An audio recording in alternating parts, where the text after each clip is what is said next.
Welcome to Big Collectibles. Today we got a hot one. Sitting here with Dokta Strange. Oh my goodness. I am so happy to have this opportunity to chop it up with you and, just to get to know you. I know you, pretty well, but there's things that a lot of people don't know and things that I don't know that I want to know about you. And, I appreciate you taking the time, man. And by the end of this video, we're all going to discover what Dokta Strange is all about. And don't forget, link in the description for the Discord.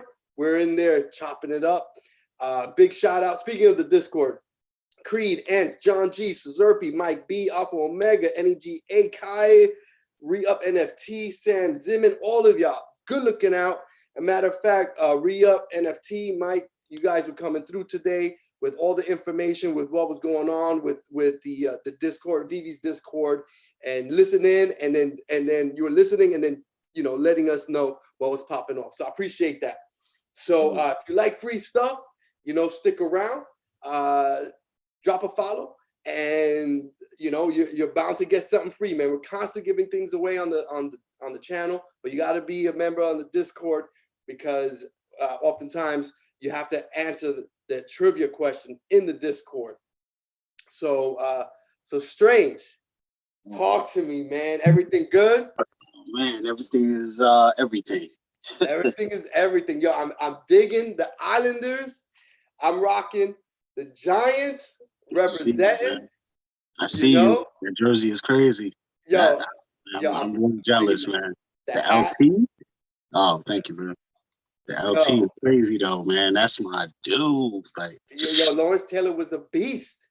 He was the only other jersey I want. Well, I can't even say only other, but definitely a Bavaro would be good. A Pepper Johnson. Mm. Yo, the thing is, I did stay in by Hempstead, so I was living out there. So these colors. Bro, I've been to the Islander Stadium so many times.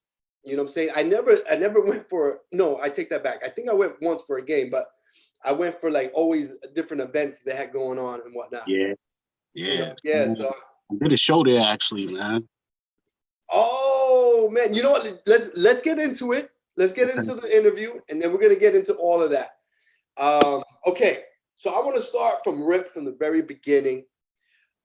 We got Fast Eddie P in the house. What's the deal? Oh my goodness, Anthony, I appreciate that. Oh, Crypto Pro, what up? What up? Oh, very nice. Flowers in the building. Yo, everybody, drop a follow to Crypto Pro. I mean, top-notch content, super cool, laid-back cat.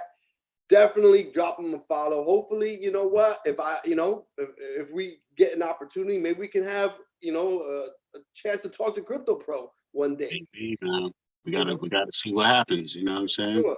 Make something happen. So Strange, let me ask you. He has a lot of knowledge, man. His technical analysis is. I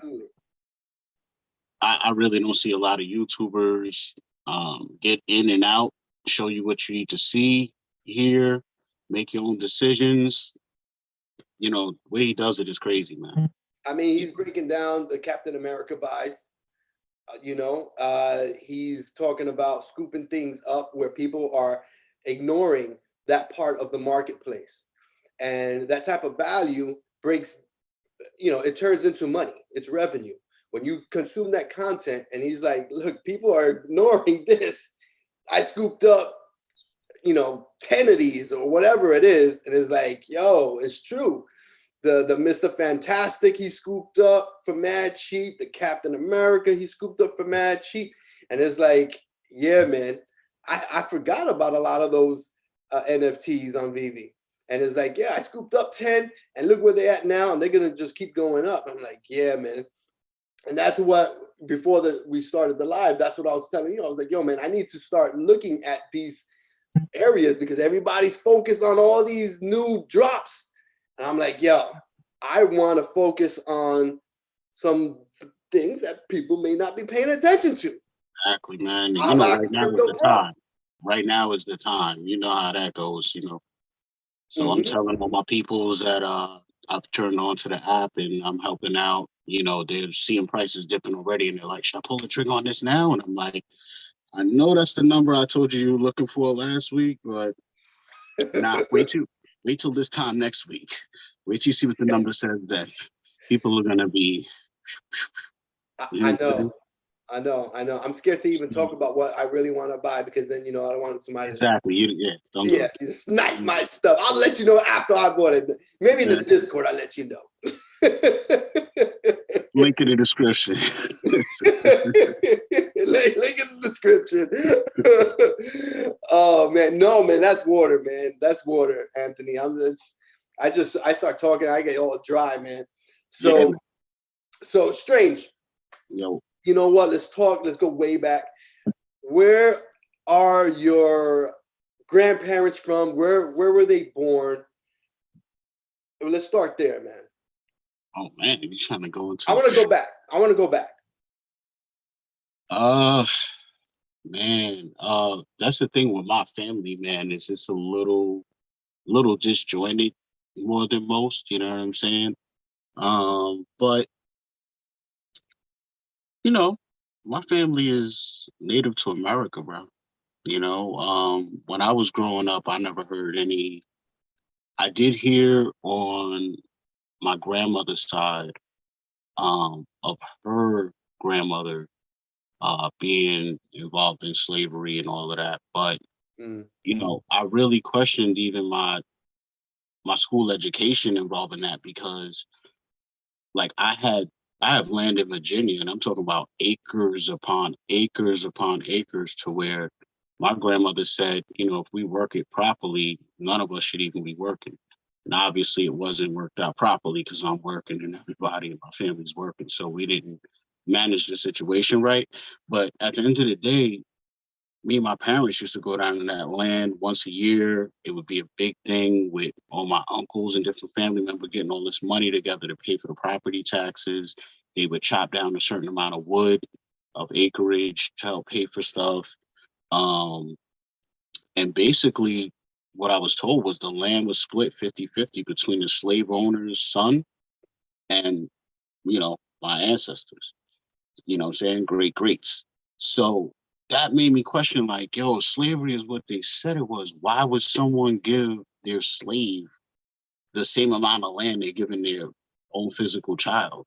Like, if it was such a hateful relationship, you know what I mean? In a way. right. So it was just conflicted, you know what I'm saying? So it wasn't, and really, it's hard to really dive into that properly, just going by the normal means of information. But it's a lot of information coming out now, how, you know, it may be a myth, man, because the easiest way to steal someone's property is to tell them they're not from that property, just to sum it up. You know what I'm saying? Like the stories in my family are basically Indian based. Like, you know what I'm saying? I'm three tribes Indian. I'm Cherokee, Seminole, and Blackfoot. You know what I'm saying? So when it comes to my grandparents, like my grandfather, as far as I know of, he was from Florida, Seminole County. He's a Seminole Indian.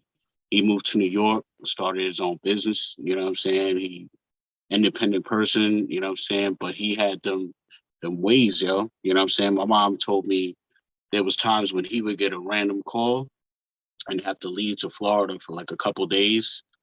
And basically they would call him down there to kill alligators, crocodiles with his bare hands. Like that was his thing. Up here, up north in New York, Stu was wearing suit tie, ill hat on, pocket handkerchief, suit, you know what I'm saying? He Wow. used to fix appliances. He had his own store fixing appliances in the city. You know what I'm saying? So it's just crazy, man. But In Manhattan? yeah, Manhattan. So my mom, she's from the Polar Grounds, and you know, they've lived in other states too. Similar to Eddie, how he was saying, his parents like divorced, and then you know what I'm saying, moms got married later, and you know what I'm saying. My parents were childhood sweethearts too, That's and they cool. rocked for a long time. You know what I'm saying, and when they broke up, you know what I'm saying, my mom had my sister. But I didn't know this for mad long, for mad years. I just thought my sister was 100% blood from my father. You know what I mean? Wow. Yeah, like didn't know it wasn't. Yeah, I'm talking. It's like I was an adult when I found out all this. Stop So playing. my When did parents she broke know? up, right? So when my parents broke up, my mom got pregnant by another dude. But then they broke up, and then my mom ran into my father again, but in New York. You know what I'm saying? They were dealing with each other in Baltimore. They used to live in Baltimore. And then they ran into each other in New York, and then rekindled the flame. And then my pops just took, my sister under his wing, and then had my brother. So they're kind of close in age, them two. But then me, I'm 10 years away from my brother. You know what I'm saying? So growing up, I didn't really grow up around my siblings. You know what I'm saying? They was out the house already damn near. So, Right. you know, Right. that's a little Wow. Wow. thing. Yeah. Okay. So what state do you live in now? I live in Long Island, baby. You New live York. in, yeah. I mean, I'm gonna be asking questions I know the answer to. I'm just, I know, but for everybody uh, else, yeah, absolutely.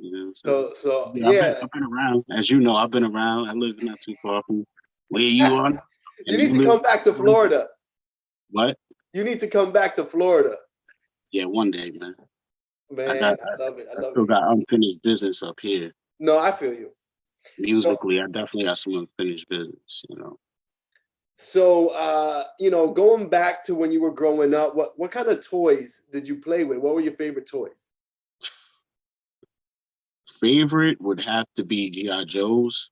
Hell yeah, bro. Just because they were so many, so diverse, and then me and my peoples, we would take that screw in the inner thigh out, take the screw in the back Get out, the bag, take that rubber band out. We rubber start band, the replacing hook. heads with other heads. We start making Yo, oh, rubber bands and shields. Now we got a Captain America. We start getting in with the markers, and because we would have triples and doubles of dudes. You know what I'm saying? The Crimson, what's his name? The Crimson the Guard, Crimson Guard. right? We have a whole bunch of them Mhm. dudes. So we start making, especially you got a bunch of Destros or something, you start making characters out of that. But definitely, what I remember playing with a lot was definitely Transformers. Mad Transformers, Mad Voltron. I had a couple of different Voltrons. I had, like I told you, GoBots. GoBots was crazy because Voltron was only 5 lines. GoBots, it took 15 vehicles to make their robot. They even had a crossover cartoon. I'm surprised you didn't see it because when it forms, it looks very similar to Voltron. So they had a Yes. little battle. You know how they do. They make them battle, and then there's some Yeah. bad guy, a couple bad guys that come. It's like, And oh, we gotta work together. So, but yeah, I don't know if you remember the WWF figures, the big ass rubber rubberized joints. Yeah.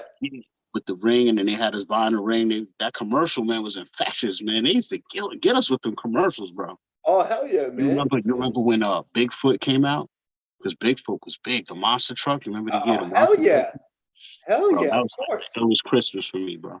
It Big. was the Sega Genesis came. Oh God, it was a lot that one year, bro. It was great to be a kid that year. All right. So going with video games. What? Give me 2 or 3 of your favorite video games. That's too hard, man. 2 or 3, man. Because I've been gaming a long time. You know what I'm saying? I've been gaming longer than most people, bro, because I had a Commodore 64 in my house. I had Commodore VIC 20. My pops had the VIC 20. I had the 64. I was getting cracked and hack games from UK. You know what I'm saying? One of my friends up the block, he knew people over there. They was doing mail order stuff. So on one disc, you could have like 20, 30 games on there. So, wow, So you were come rocking over with hard like on a them games. bag of discs, you know what I'm saying? It'd be a whole day adventure just loading up games and playing it. Like, bro, I played so much stuff, man. Um, One game that I really like, but it's like frustrating.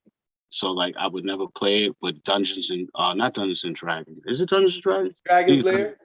Dragon's Lair. There you go. With Dirk. Yes. Yes, My joint, bro.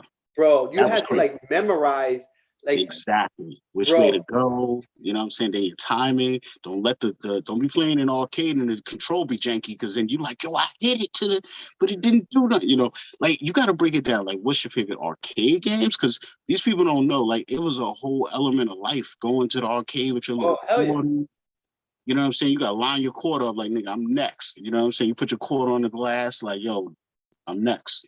You know what I'm Remember, saying? You know, yo, Killer Instincts in the arcade. I remember, man, bro, Yo, Pit walking, Fighter was crazy. Pit Fighter had lines out the door. Like, bro. oh, There was a different times because you couldn't play these games at home.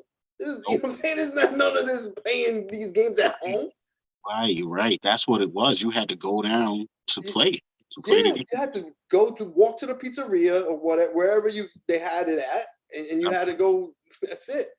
So, but you gotta give up at least like one or two. Like that's it. You stranded on the island. You only can play 2-3 games. That's it. 2 or 3 games, that's Console it? games. We'll keep it console games. Okay. It would have to be one of the Maddens, you know what I'm saying? Because I'm going to need Ooh, to play some football. right. That's a good one. That's a good one. Damn, that's hard. I might have to pick like a shooter or something like a Call of Duty because, you know, I want that, Some action. have that action. And then First third would be like person a shooter. story type of game, a linear, non-linear, like a Grand Theft Auto. Because that feels Ooh. infinite. That feels, yeah, I would pick like, yeah.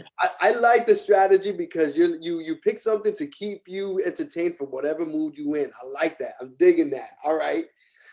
So thinking back from back in the days, what was the first thing you started collecting? Like, you know what I'm saying? The first, like your baseball card, comic book, whatever it was.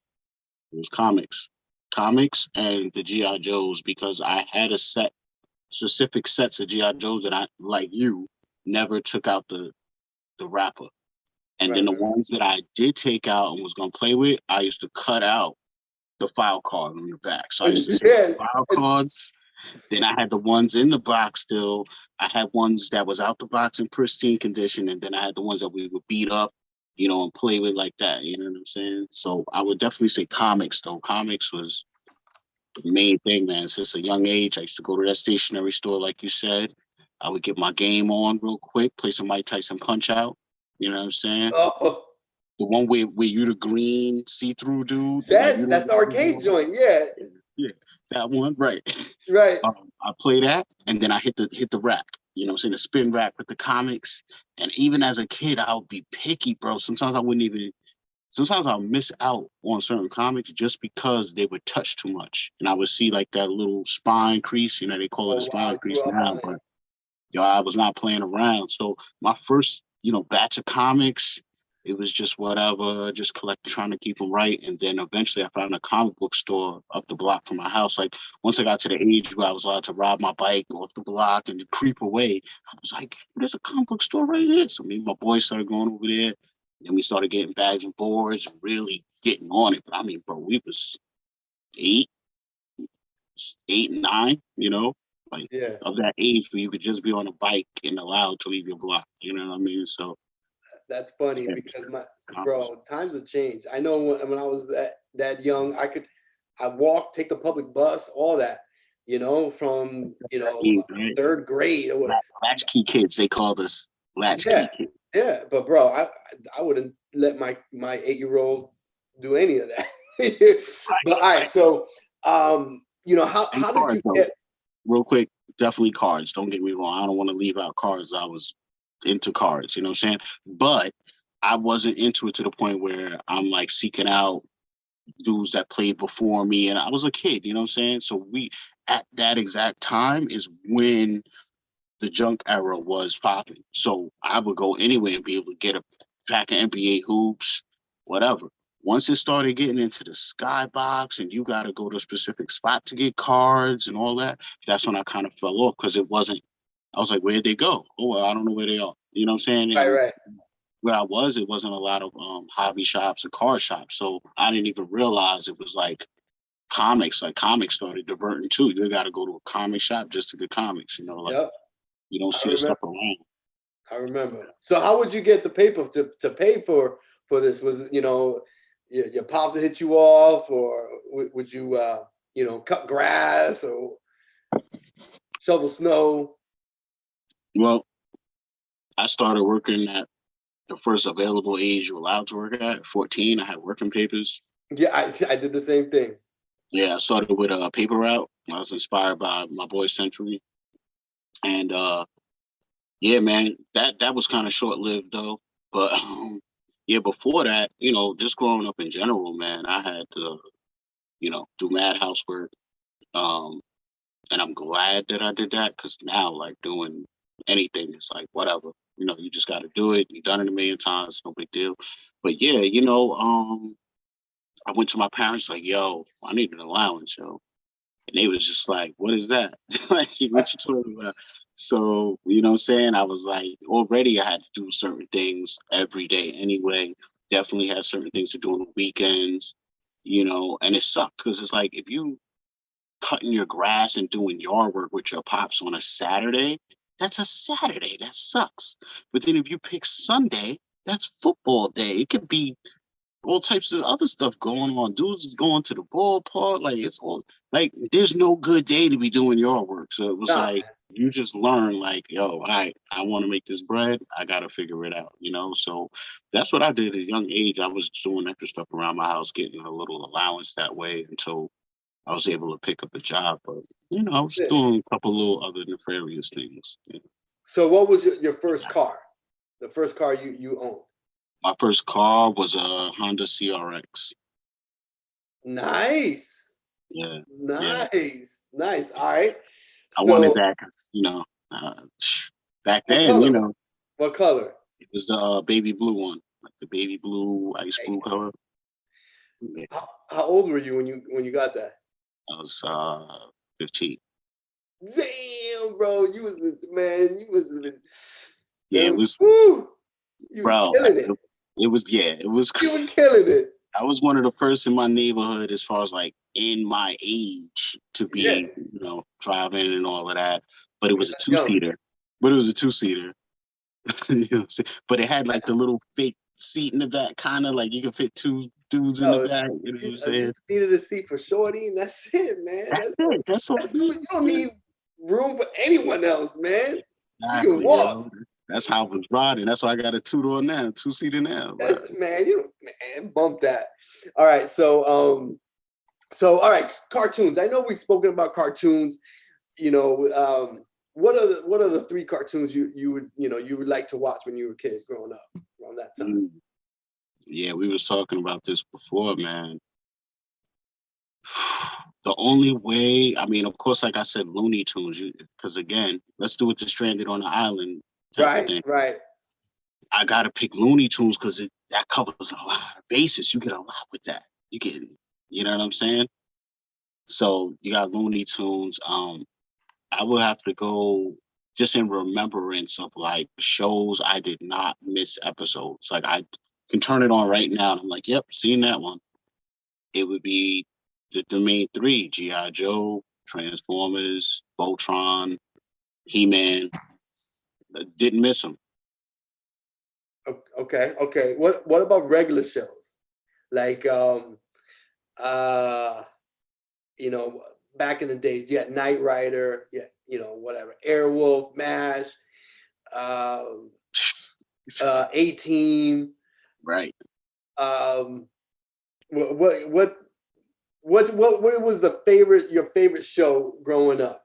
I got the cartoons. What about regular joints? Man. I mean, honestly, like I was a fan of like Different Strokes. Good You know stuff. what I mean?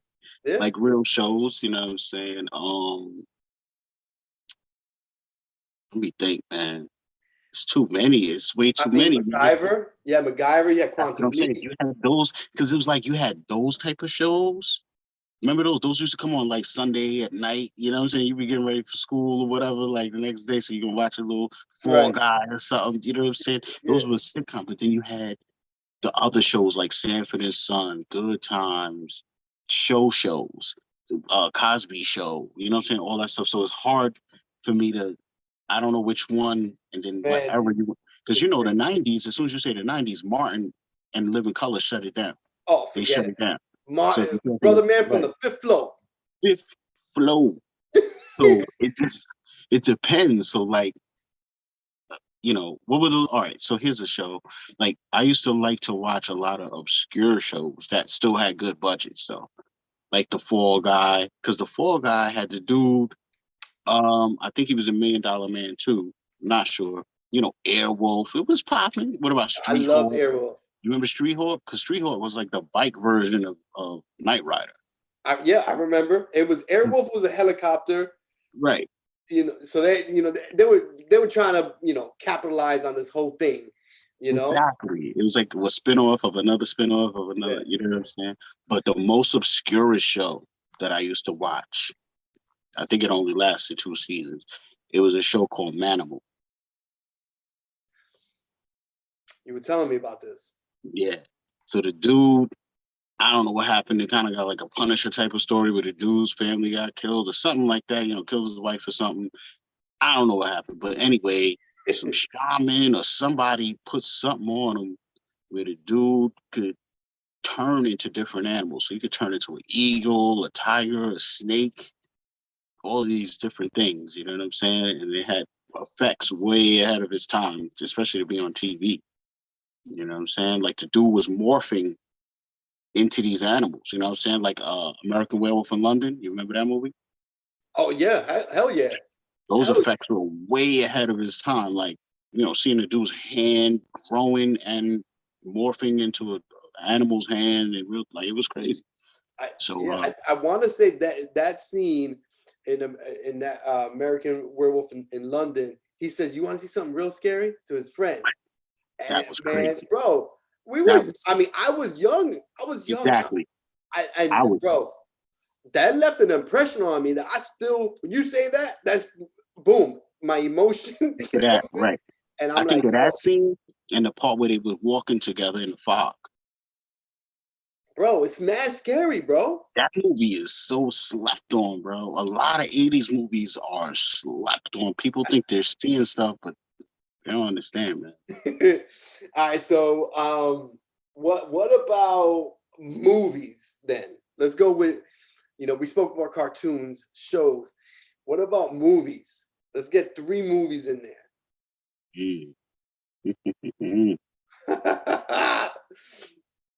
It's hard, man. It's really hard. I'm gonna go in different eras. So I would say from my childhood, a movie that left an impression kind of like we were just talking about, I would say it's like Legend, which is Tom Cruise's first movie. Also Labyrinth, which is why, this next Veve drop kind of connects with me. But if I had to choose Labyrinth, though, I would choose Legend.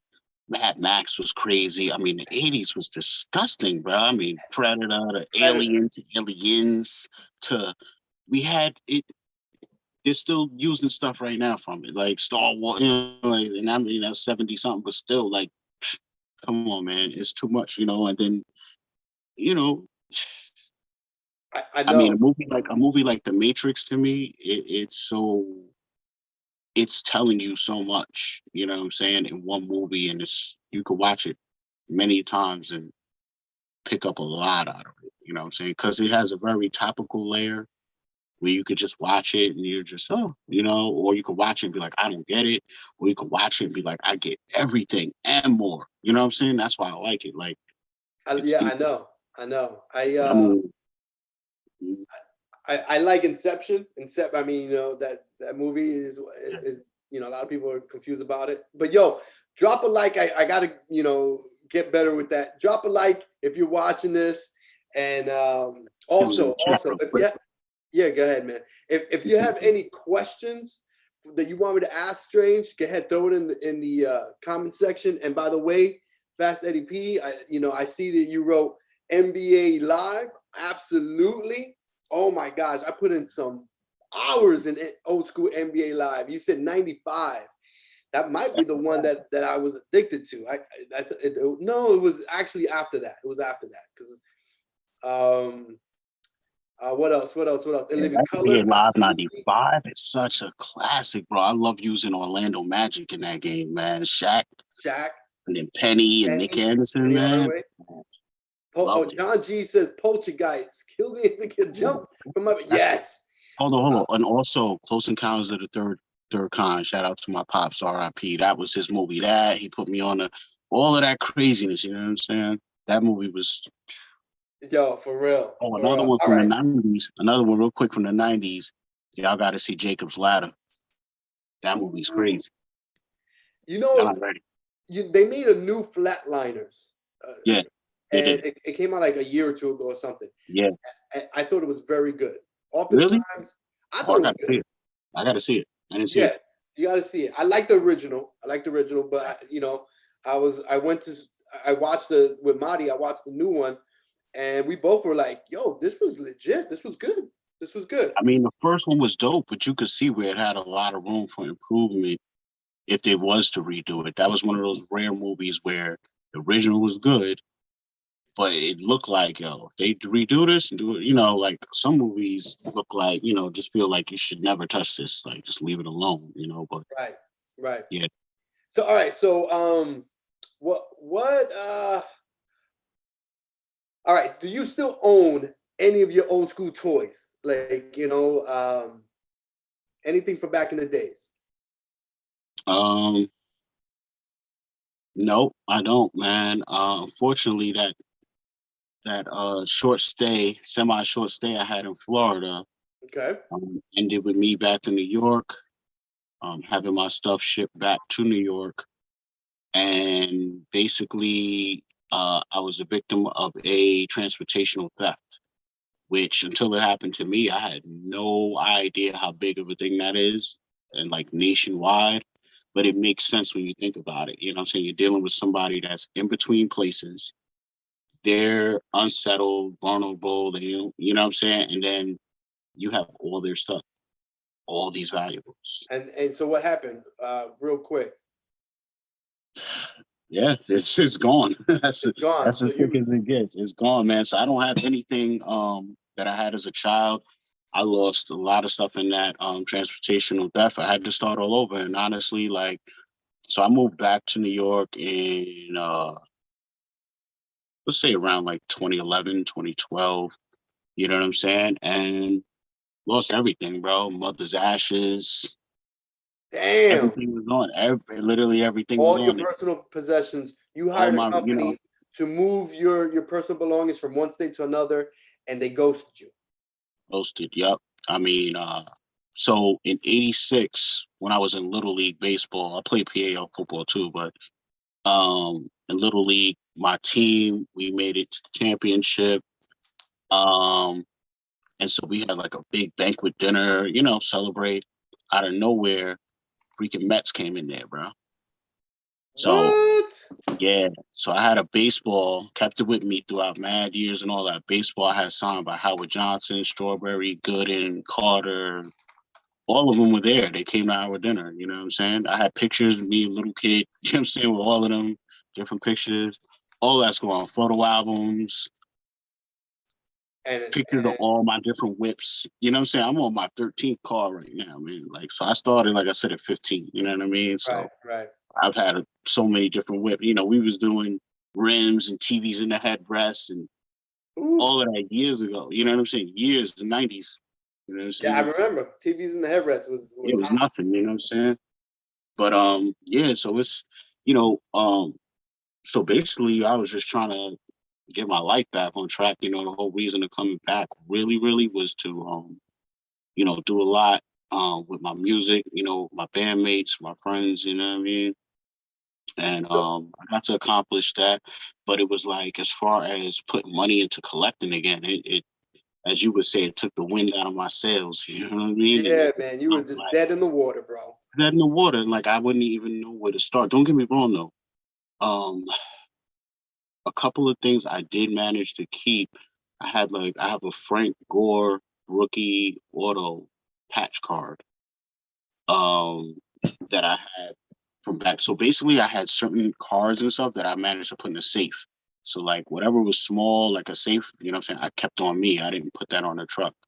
So, but that stuff not even is from my childhood. You know what I'm saying? I Right. started that in like 2000, let's say. But you know, it is what it is, man. It's what it So is. let, But yeah. so let me ask you, if you were able to bring back one of those collectibles or one of those toys, one of those things that you lost from back in the days, Mhm. you know, it doesn't even have to be something that you lost from on the truck, but something that you just threw out that you didn't appreciate or whatever. What would it be? That never What would happened. you bring back? I am not that guy to throw out nothing and not appreciate. That's me. That I'm the is same not. way. Yeah, nah. Um, it would just be certain comics, man, that I had maybe, you know, other than, like I said, certain stuff that was personal to me, you know, signed stuff I lost, you know, like that. But if you mean like collectibles, it would just be certain comics. You know, I had a lot, man. You gotta understand, like, I had the awareness in the mid to late 80s to start collecting. So I knew who Punisher was already. So when I saw Punisher Word Journal come out, number one, I said, "Oh, I'm getting all of these." Oh, hell yeah. So within a year, I had Punisher War Journal 1 through 20, or however many they dropped. You know what I'm saying? I had all of them together. When they dropped Marvel Universe, you know, A through Z, I had A through Z each year. Then I had Marvel, I think I forgot what it's called, like Book of the Dead or whatever it is, and it shows you all the superheroes that died that year. You know what I'm saying? I had all of that stuff, bro. Like, you know, you talking X-Men, all these books that people care about right now. If it was printed while I was alive, I had it. Right. Because I had even books like that came out when I was a baby, like Submariner and stuff. I started getting into older books, and I'm like, oh, what is, like, there was, like I told you, that comic book shop near my house. They had a row of books in the top shelf that nobody Yeah. can even reach. You know what I'm saying? And Submariner 9 was up there, bro.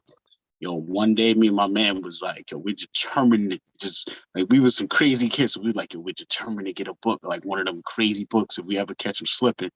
So we had this plan, because it was the type of spot you could go and chill at. Like, you could chill for hours, you know what I'm saying? Laid back.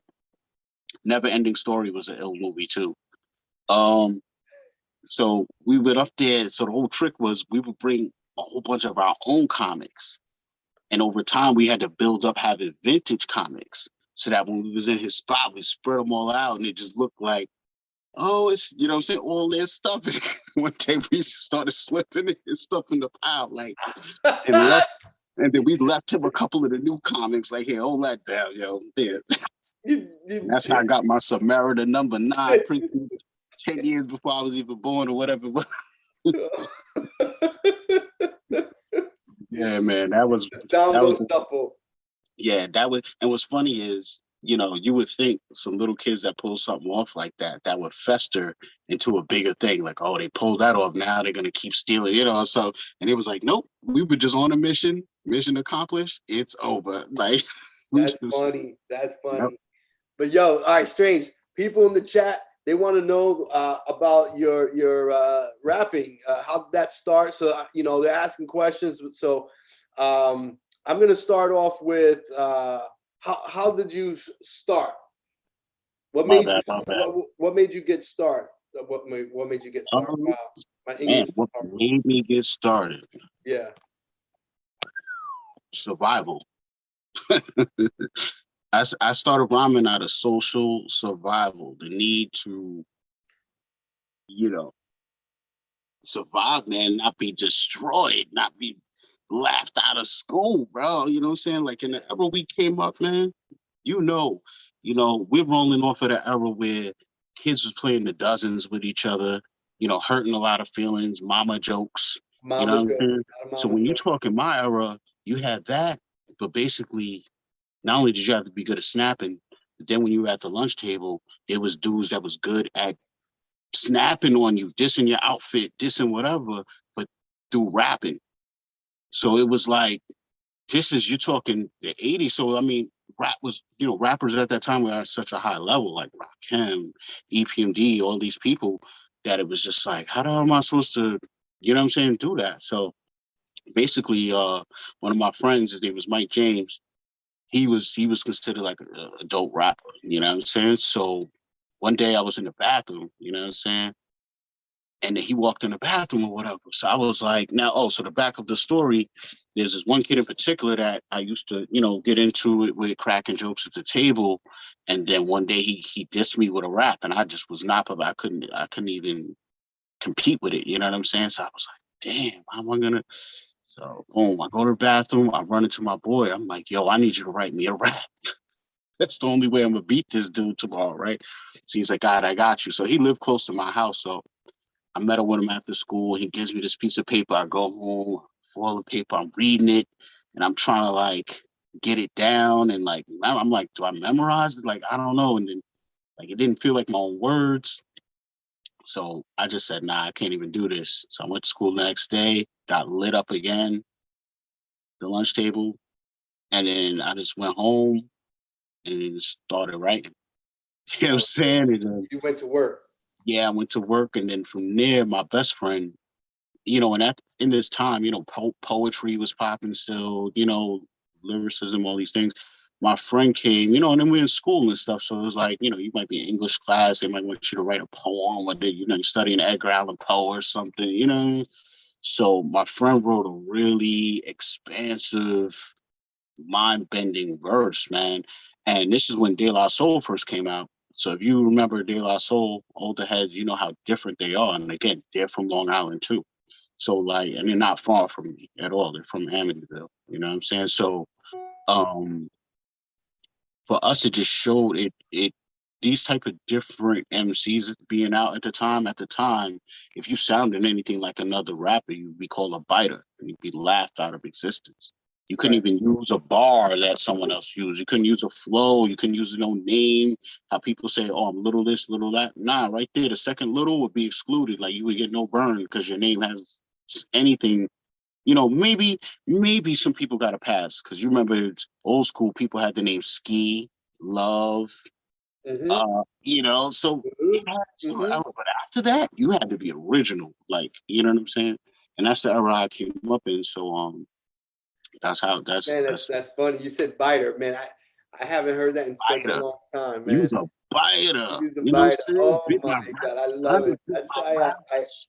I love talking to people from New York because my same age because I love remembering things.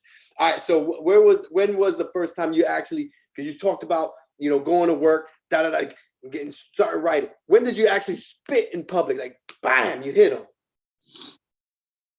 At that table, eventually, that was one time. The next marquee time was a battle that I had actually in front of my house. It was crazy. If you would have been like a corner away, you would have thought dudes was coming to my house to call me out to fight.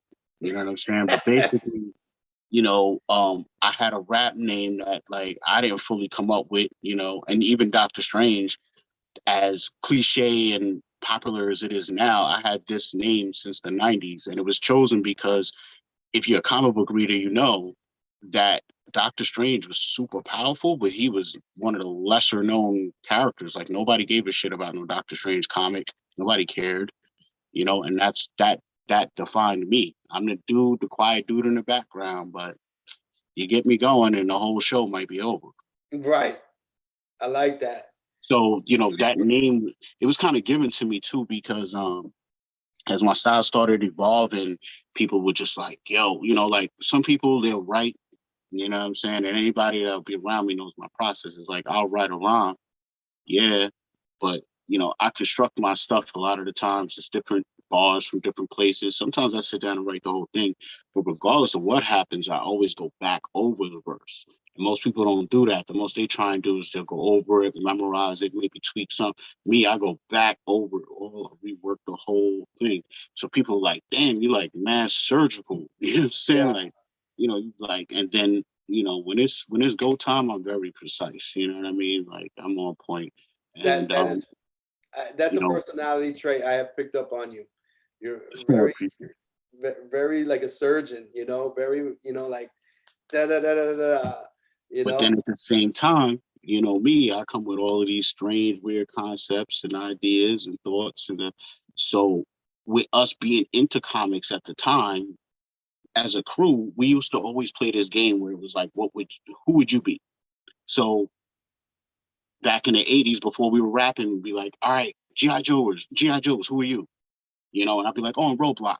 Somebody, I'm Cobra Commander, and then okay, we would call out stuff for each other and be like, no, you're more like this. And then all in agreements, people would be like, yeah, he's this guy. So when it came to comics,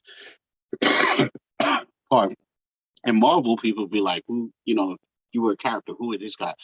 I got assigned Doctor Strange. So it just stuck in multiple different ways to where like I didn't like the name. I'm like, why would you give me a name of a dude who ain't even popular? Like, look at Big Punisher. He was smart. Big Punisher could use the logo. I'm like, Doctor Strange ain't got no popping logo, y'all. Like, come on, damn. Got the freaking Sanctum Serum thing going on, whatever the hell that is, like. But so yeah, man. That Okay. All right. So all right. So I like that, how you got the name and everything. That also reminds me of New York, because that's how everybody had a nickname. It's so funny.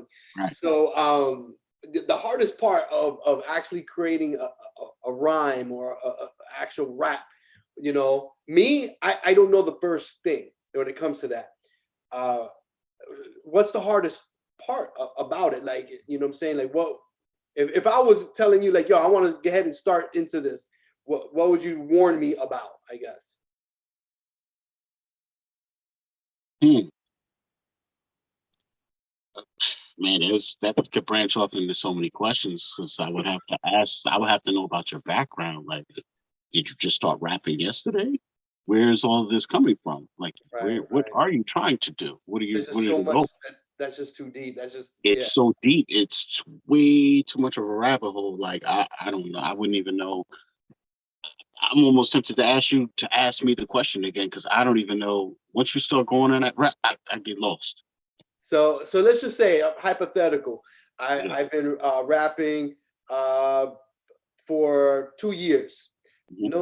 No, I'm just putting together some songs. I go to the studio, I have somebody that makes beats for me, blah blah blah. I'm not going anywhere, and I go, yo, man, I need some help. I need some help.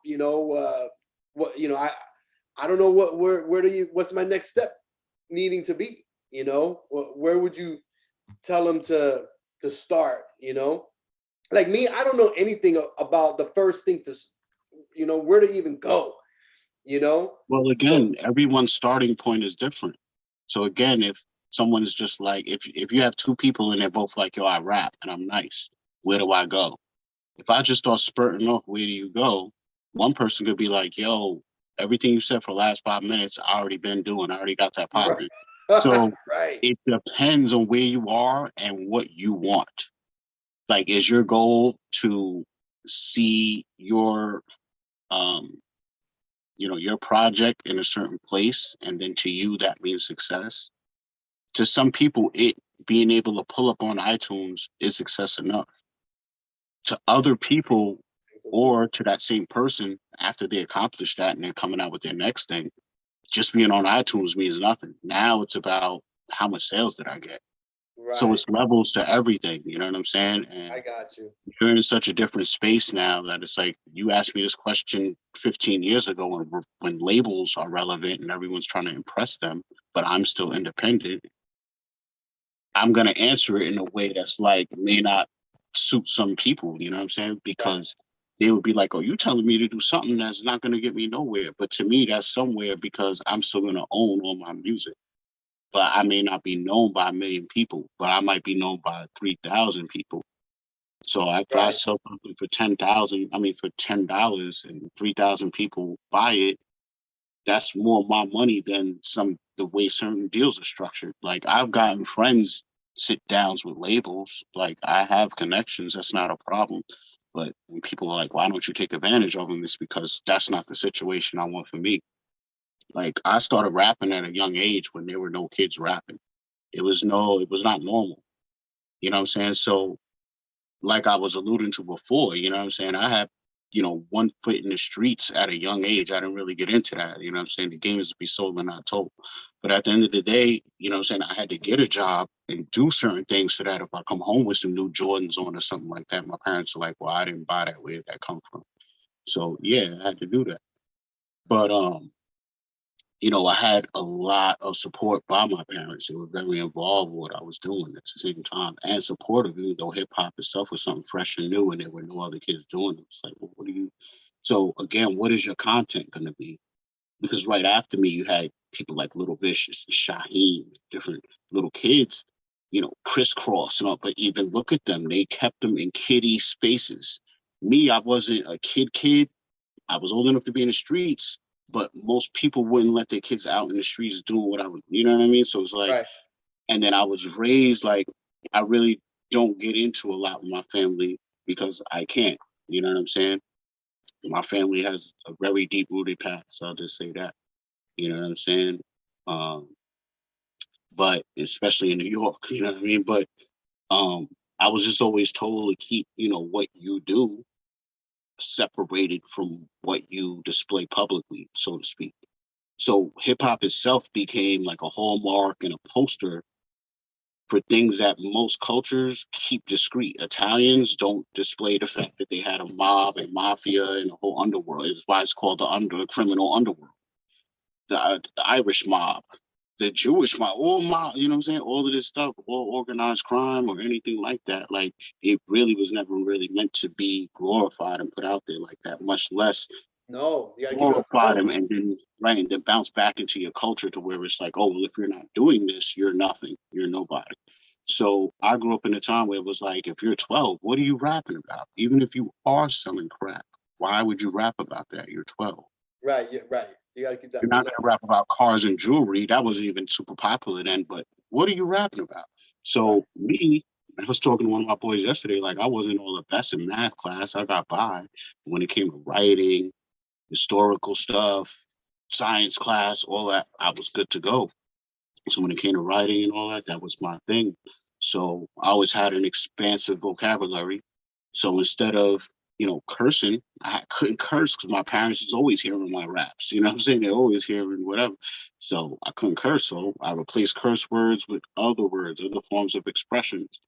And then that just always kept me on a different level than a lot of people because when Right. they're settling and saying F you, I could say just something totally different. And then that also made it to where even as a kid, it's easy to put me in places like I told you, I've been on movie sets and all involved in a lot of stuff since a young age, man. But I never really gravitated towards any industries, man. It's not for me. Yeah. So what was the biggest going with that, the biggest venue crowd you performed in front of?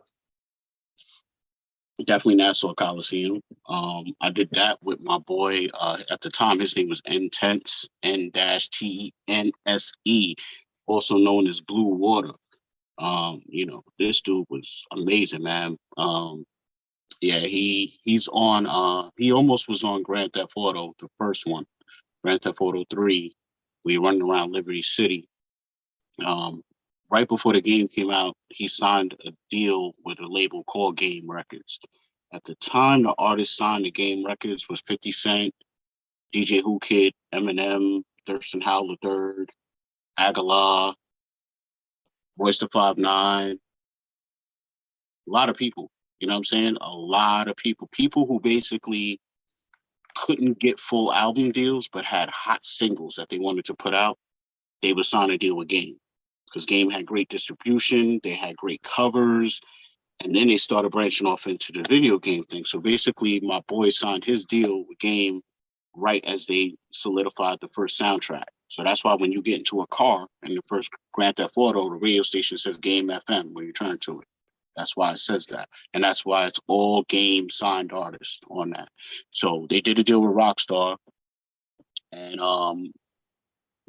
I talked to the owner, like, yo, what's good with my boy? Why is he not on this? You know what I'm saying? So he was just like, yo, we didn't think this game was gonna blow up, blah, blah, blah, blah. I'm like, yo, you're crazy. You know what I'm saying? But at the end of the day, a long story short, he got my boy on Midnight Club 2, which is their biggest driving game Rockstar had. And he has like the, title track, Midnight Club 2. Look him up, Bluwarta. So basically, he was next up. Flex was rocking with him. Juvie from New Orleans was rocking with him, and he had me under his wing. So I was constantly in all the crazy studios in Manhattan, Quad Studios, Platinum Hits. I'm rubbing elbows, Wyclef on a regular, all types of people. You know what I'm saying? And him getting that show, basically he headlined the show. You know what I'm saying? But it was called Spring Break 2000. So on that card, it had Missy Elliott, it had Red and Meth, Eminem, Nas, and Genuine. You know what I'm saying? I believe it was a couple other people I'm forgetting, but those are the main, that was like huge. You know what I'm saying? Um, so yeah, man, I rocked out with him. I was basically just ad libbing, you know what I'm saying? Because me and him didn't have records at the time. And to keep it real, even if we did, that was all under what he was doing for his label. So, the records we have together are my records pretty much. But yeah, that was pretty big, man. That's the God, biggest I spot. want to mention for anybody who doesn't know, NASA Coliseum is where the Islanders play, and that's what you're rocking now. So it's not small time. That's a big ass venue. It's you know what I'm saying. It's a huge place. So enough respect, man. Enough respect. So you know you obviously you having this skill. Who do you respect that's a rapper now of all time? Who's your favorite rapper? I don't have one, you know, Okay. but I would just go through eras, you know what I mean? One of the first people to fascinate me and use rhymes, like, wow, this dude is crazy, gotta be Melly Mel, because he took it from the ABC Cat in the Hat raps to like, whoa, when you hear the message, broken glass everywhere, people walking around town like just don't care. Like you know, that's crazy. Then it went to Rakim. Rakim just totally shut.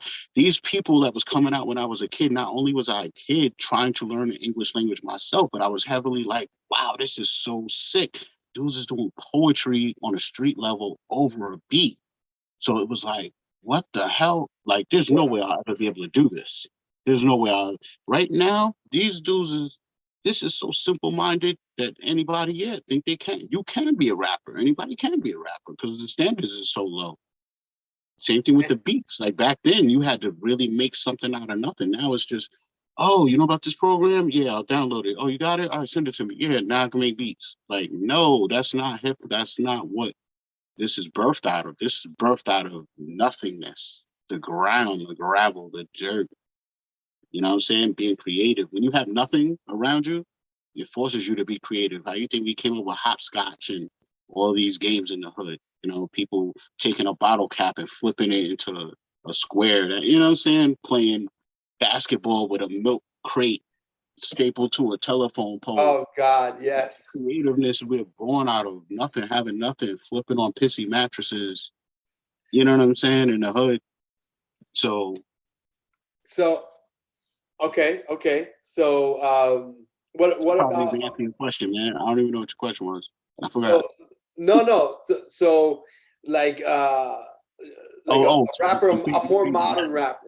Let's favorite just go. rappers. So yeah, let's keep going then. I mean, you had Rakim, Big Daddy Kane, Karis One, Biz Markie. I mean, then you got to go to the groups. Juice Crew, then De La Soul, Tribe, Mobb Deep. Like it gets it's silly. Then you got the Nas era, AZ. Like it's too many. Then you got underground rappers. Like it's too, and then I'm part of that, sector of underground rappers, man. Like so once I started really becoming on the same level as some of these dudes, I couldn't enjoy them the same way as a lot of people could because they were food to me. They're competition now.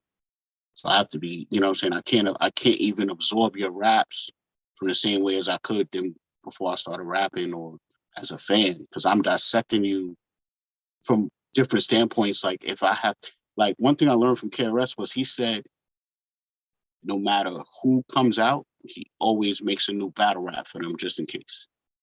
How So someone great. asked him if he would ever battle Eminem, and he was like, I'm not saying I would battle him, but I'm just saying I'm always prepared. He said when Eminem came out and I seen him on the rise, I started writing for him. And I always took that from him, and that's how I am too. That is I just great. stay ready. I love that. I love that. So so what would be the dream gig, dream venue for you to perform at? Like, you know what I'm saying? If bang, we could say, yo, you got this gig. Where would it be? I don't know, man. It's a weird thing for me because I'm a real private person. Like all of this, like I'm comfortable because I've been thrust into it so much. But do I like it? No. Do I like performing? Yeah, when I'm doing it. But when I think about the idea of doing it, I don't want to do it. So I don't like. I think of something like some Travis Scott should happen. You know what I'm saying? Like, yo, Oh, you know what I'm saying? These things are dangerous, man. You know what I'm saying? And I don't know. You know what I'm saying? I guess just for nostalgic sake, Madison Square Garden, maybe, but I don't really have a particular place. You know what I'm saying? I got you. I got you. Yo, by the way, drop a like. Drop a like. Ask any Absolutely. question you want me to ask Strange. Ask. A lot of these questions have come through the chat. So, all right. So, is there anything else you want to add about your rapping? Because I was about to start asking questions not related to rapping. Not related, right? No, not really, man. I'm not really. I'm a I got person you. you got to pry information out of. I don't give up information. You know what I'm saying? So it's hard for me to just. Okay. Okay. I mean, look, But you got the I will NFT. say, let me do say real quick. Um, there are some new things on the way. You Musically, cooking. You got something cooking. yeah, it's definitely cooking. Okay. Once this live is done, I'm gonna go ahead and add the description. There, he's got an NFT. It's an NFT with music, obviously. It's hip hop. So he's cooking something. Uh, you soon to know. I don't want to give up anything else, but that's where we're going. That's where we're going to leave it at. So stay tuned. And I'm glad that Strange is has something brewing, something cooking for everybody to enjoy. So all right. So going back to collectibles, what is the most valuable collectible that you currently own right now? Man, oof. I mean, like I said, man, I had to start all over, and it's really been hard to, throw money at things and even be inspired anymore. You know what I'm saying? It could be an But NFT. Also, I want to mention. I got a little something, man. It's funny because I was actually going through my joints earlier, and I came across this, and I did. Obviously knew we was gonna go here, so I said, let me just keep this out, man. But See what you got. See. it's a tie between this and another and something else, but let's see. I couldn't get to the something else that was buried. We'll show you that another day.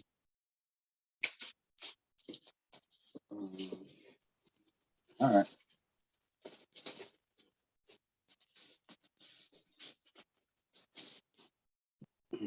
I'll Oh, show you this way. the fire. Turn my background off. Hold on. Bear with me. Bear with me.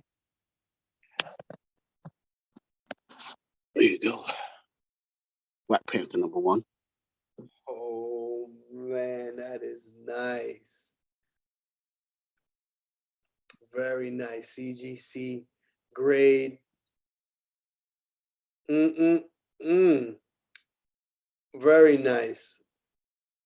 Other than that, I also like this one. Woo. Also like this. That cool #1. And 9.8. Is that a newsstand? I think that's a newsstand. Wow. It is. That nice. Very nice. Very nice. Man, she looks perfect. Love it. John G in the chat says loves it. Absolutely. Absolutely. I also love that book. Both are very nice. 9.8, high grade, super high grade. Now, which one you have the most sentimental value? If not these, another collectible that you may own. What do you have an emotional tie to? You don't have, not value related. I mean, most of that stuff, I don't have anymore, but something that has grown on me recently are 2 cars that I had graded by PGX. So one would be my KD rookie. Mm.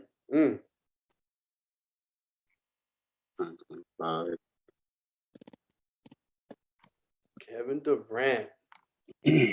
So I like that, man. I got three more technically. You know what I'm saying? My D Hop, man. I hope he comes back and plays right. But this card and the way they did, it just, I don't know what it is, man. Man, that's a nice Topps Chrome. Ooh, DeAndre Hopkins. He can play, man. Yeah, man. I don't. He scored a touchdown this weekend, so I'm hoping. Well, it might have been last week. I don't even remember, but I think he's on the road back. Brandon Z in the chat. What up? What up? I'm telling him I want to interview Brandon Z. I'm trying to lock him in. So Joe Burrow. Ooh, Gem Mint 10. Holy crap. Coming in with the fire. Gem Mint 10. You don't see that every day. Yeah, I heard from my understanding with Chronicles, it's almost like unheard of getting to 10. So jeez. I think Chronicles has a lot of surface issues on the paper, right? Right. Man. Last but not least. Now I know you remember this card. This doesn't count, but last but not least. This isn't the last but not least, but you remember this slab I just showed you, right? Remember that slab is on its way out, so I already got another card in. So I'm gonna replace it for my PC because that card was never meant to be sold in the first place. I just wanted to show you that came in. But I'd say this is one of my favorites, man. The other Kobe, that's one of my favorites, graded, with their label. Carson already said he got me on the original label, but this right here, this is one of my favorites. Shaq and Kobe together, That's what's up, man. It's just like a moment in time. Like I was watching that on TV when it happened. He jumped in his arms like that. Yeah, I remember. Man. Goodness gracious. All right. So if you were gonna are you good? I'm good. Okay. So if you were gonna make an NFT of anything, what would it be of?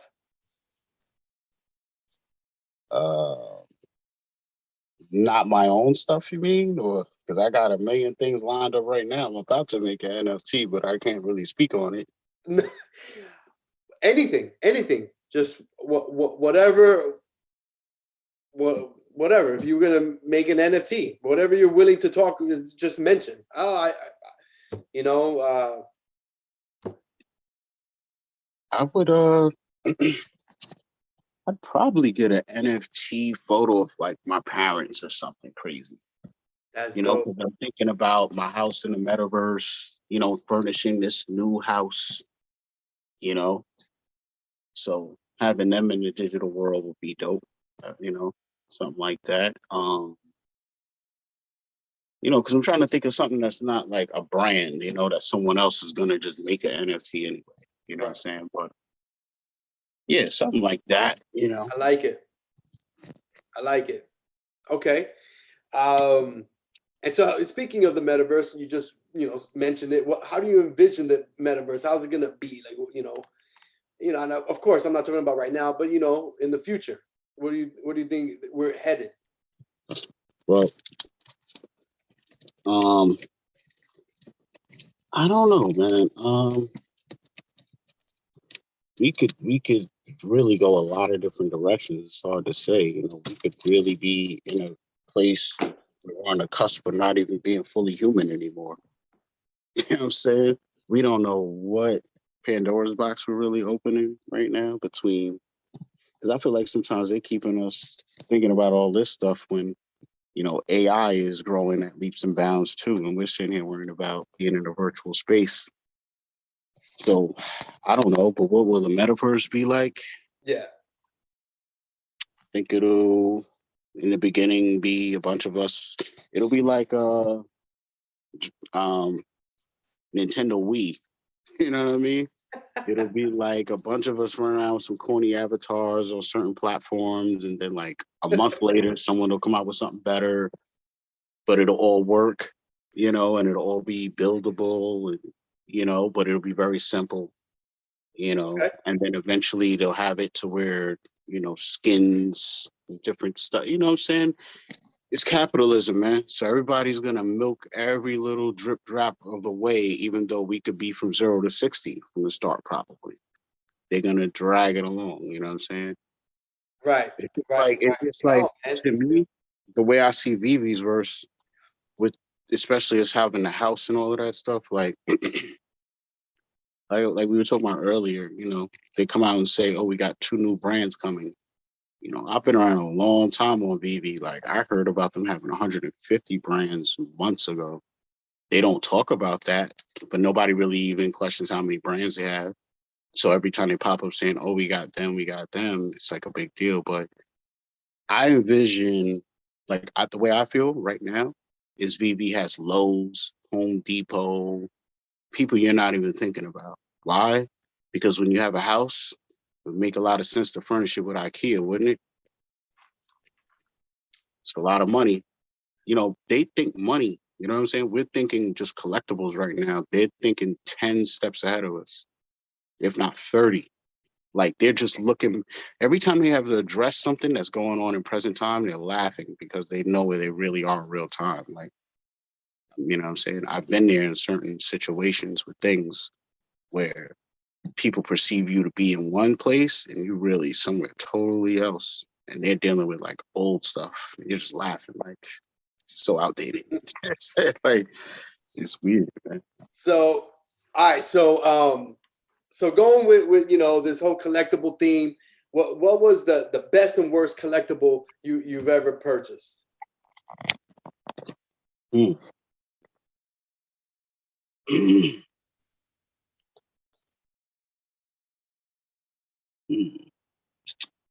The best in terms of what? How about that? A value, the best return, ROI. We're talking straight ROI, and then negative wise also negative ROI. I would have to say the $7.99 that I spent about 10 times the first day that Veve dropped Marvel issue #1, and I was sitting on 10 issues, gave you one, gave a bunch of other people one, sold another one, was left with 2. Then when it hit like $40, I sold that, and then left with 1. And then when it hit 100, I'm sitting looking like, damn. And then one of the biggest losses I had was a book I just sold. Literally 2 days ago, finally just sold it. I got it on the drop. X-Men, House of X, the rare. I spent $120 on it, on a rare. And this was when, you know, no one knew what rares really were. And this was way before they announced the Master Collector program, which drove down the value of rares and uncommons. So this was still early in drops when rares were going for a couple hundred sometimes. There weren't really a lot of other books out yet. So, this was like right after the drop, marketplace opens. I'm one of the first people in there, not realizing what we know now. Like, even no matter how bad you want it, don't buy it in the first hour because they're not even all delivered yet. So the prices are not fully, realized. So that was my tuition fee. You know what I'm saying? I bought a rare X-Men House of X for like $120. And I turned around recently and sold it for 60, whatever, 70. Why? Because not that I'm just tired of looking at it, but I just feel like sometimes with my investments, especially ones like there's stock, for example, like there's stocks that I invested in a year ago that particular sector or industry, it's like kind of burned its way out. Like saying like pharmaceuticals in regard to vaccines. So if you were investing at a time when you didn't know which company was going to get the contract, you kind of pepper sprayed, put a little bit of money in all of them, whatever looks promising, So now that the smoke is cleared, a lot of them are still in the red. And when it comes to them getting a new contract, you're looking like, I don't know if that's going to happen. So now you're sitting there like, do I follow what the rules say and not sell till it's green? How do we know when that's going to come because it's been red for a year? Do I leave that sitting there or do I pull it out? If I pull it out, a stock person will say, oh, you sold at a loss. You took a loss. And I argue that I don't take a loss until I take that money and then I cash it out and then I go to the gas station, I put some gas in the car, give me some cigarettes, do whatever you do, you know what I'm saying? That's a loss. But if I take that like, okay, I bought it at 100, now it's worth 60. It's not going, it's trading sideways for months and a year. I take that 60 and all of a sudden I put it into a crypto or NFT or whatever, and then overnight that 60 turned to 5 times that. How is that a loss still? I took a step backwards or two to take 5 steps forward, and I did more with that money than it probably ever would have did in the stock or whatever it is. So it's like, you know, I had to reassess things from certain perspectives and not just look at things linear and in a straight path like a lot of people think, you know what I'm saying? Because so it's like sometimes you need money and you got to realize you got money sitting around and it's not doing nothing. And at the end of the day, if that same thing is going to sit there and trade sideways at a lower number, I might as well make money somewhere else and then go and buy them same shares back after I flip the money since it ain't going nowhere. So I would say one of my best was the Marvel One, and one of the biggest losses was House of X. Okay. Okay. Now, by the way, Brandon Z, I do not have the physical for tomorrow's drop. I don't. It's one of those bugs that I'm not, it's really not on the radar, man. I'm going to keep it 100. I posted a video about it. It's just, it's not really a hot book. So Strange. What kind of advice, somebody coming new, I come to you and, much like you got me into NFTs. You first approached to me because I was all about physical collectibles. And I wrote you off. I was like, Strange, I don't want to know about this. And then you convinced me. You enticed me with that Marvel #1. And so I said, maybe this guy has something that makes some sense of what he's saying. Let me see what he has. He has a Marvel 1. So let's rewind it, but let's just say it happens right now. I'm brand new. I don't know anything about Veve. Give me advice, but you only can give me one piece of advice.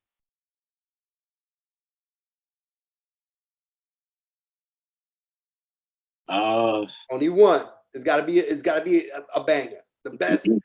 My advice would be the best way for you to come up on this app is what I told you. You can probably hear my voice in your head now because I said it a couple times. The best way for you to come up on this app is to keep trying for a drop till you get one, and hope that what you are going for and what you got is something you don't want. Because if you do want it, now you're not going to want to sell it. So go for something you don't want. If you get successful, if you are successful and you get that thing, sell it. And it's a bunch of other tips from there, man. Some people are natural born hustlers, so they know how to take, a common comic that they spent $6.99 on, they can only get $12 for, and flip that into. Okay. All right. Brandon Z, he picked up a ultra rare, secret rare. I apologize. Secret rare Dark Hawk today, all-time low 300. Marketplace is full of sales, full of things that you can scoop up. I'm watching. I'm watching and waiting. I'm not buying anything. I've been here too many times, especially if this was just one drop happening, that's one thing. But when we get pounded back to back to back to back and people's gems start drying up, desperation starts really setting in, man. This ain't nothing yet. So whatever you buy something for right now, in a week from now, I guarantee you it'll be cheaper. So by the way, drop a like, link in the Discord, link in the description for the Discord once this is posted and not live. So Strange, let me ask you, if you could be rich, right, but you had to work, you had to own a business or have a job where you can't just sit back and just collect money, what job or business would it be? It would be a multimedia company, probably, or some sort of non-traditional entity, something where I can take, creative works and make them exist. Okay. So I would have some sort of multi-level studio, for audio, visual, I love I'll it. be I able love to rent out space for people that have YouTube channels or podcasts. And I would, you know, create a room where you could come and it would have, you know, computers set up. So you, if you're into NFTs, it would have all the best programs already on them. You could just, you know, rent out per hour or something. I don't like giving away my creative genius business ideas like this, man. You know what I'm it. saying? Okay. But All right. We'll move on. We move on.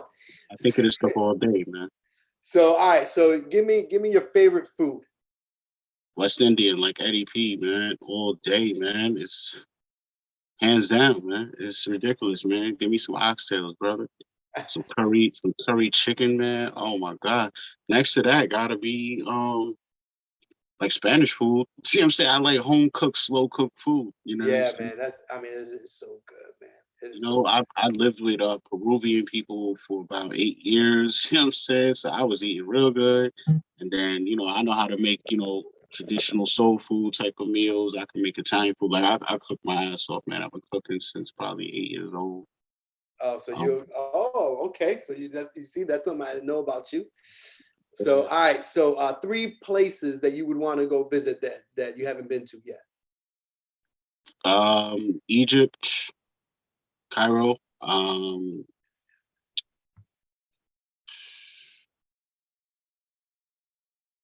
Hmm, for some reason, I want to see Toronto. Well, I know the reason. It's a lot.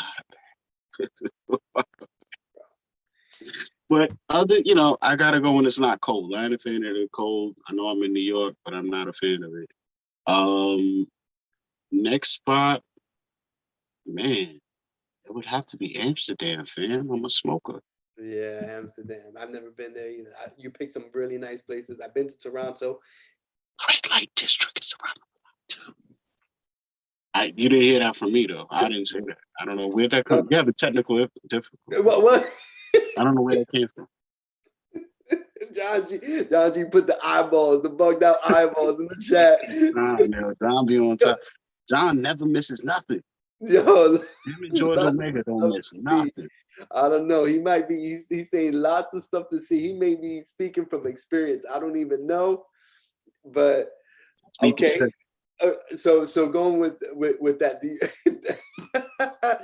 Uh, do you are you married? I am currently single. It's currently single. So Been look, close to marriage a couple times. Been a stepdad a few times, but no rings and teens. man, bro. I know. Ooh, I know, man. I was close when I was right where you are. oh, it's not fun. Not fun. Fast Eddie P is saying he's talking about the West Indian food, curry goat. Also Haitian food is unbelievable. Yes, yes. I African personally food. like brown stew chicken. Oh God, Um, yes. I really like that. Absolutely. You know, but Absolutely. okay, I love so Italian food, but I got acid reflux, man. So it's like it's a love and hate battle. You know what I'm saying? But I need my spaghetti, lasagna, stuffed shells. I need all that once in a while. My chicken marsala, my chicken francis. I need all of that, man. I need bro, all. I I love love food. Italian food. I love Yeah. it. I mean, when I have my Italian food, I'll put oregano, pepper, salt, and garlic powder, right? Or I'll Yes. mince some, and then I'll put olive oil on it, and then I'll take my piece of bread, have my pasta, and dip my bread in that, man, for days. And then Marty be look, man. It's not about me, but I'm just gonna say Marty be trying to cut me down. You already had 2 slices of bread, you know? Like, come on, man. I'm You gotta still live, man. You gotta live, bro. yeah. Okay. So favorite YouTubers, man. Yo, drop a like, and also if you have any questions or you want me to ask Strange, let me know. We're coming in to the tail end. So favorite YouTubers, 2 or 3. You watch some you put me on to some YouTubers, and not sports card related or collecting related at all. Some that I watch now. Right. Absolutely. Damn, man. You know, I watch so much different stuff, I man. know you do, man. You know this, man. I mean, you would have to be like, oh, favorite VV YouTubers, favorite this, favorite, Okay. favorite UFO channels, favorite, you know what I mean? Like, All right. Let's fine. Let's do Veve if it's easier.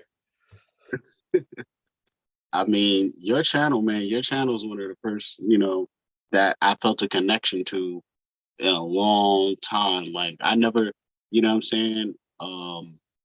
Tapped into a channel. Like, I was getting a vibe from like Neo, Sports Midwest, whatever his name is, Yeah, Sports Neo, yeah, Collection, Northeast. Personal Finance, Dad. It had a very like intimate feel, like, like I could relate. But the difference was like we often talk about, I hit you up, you talk back.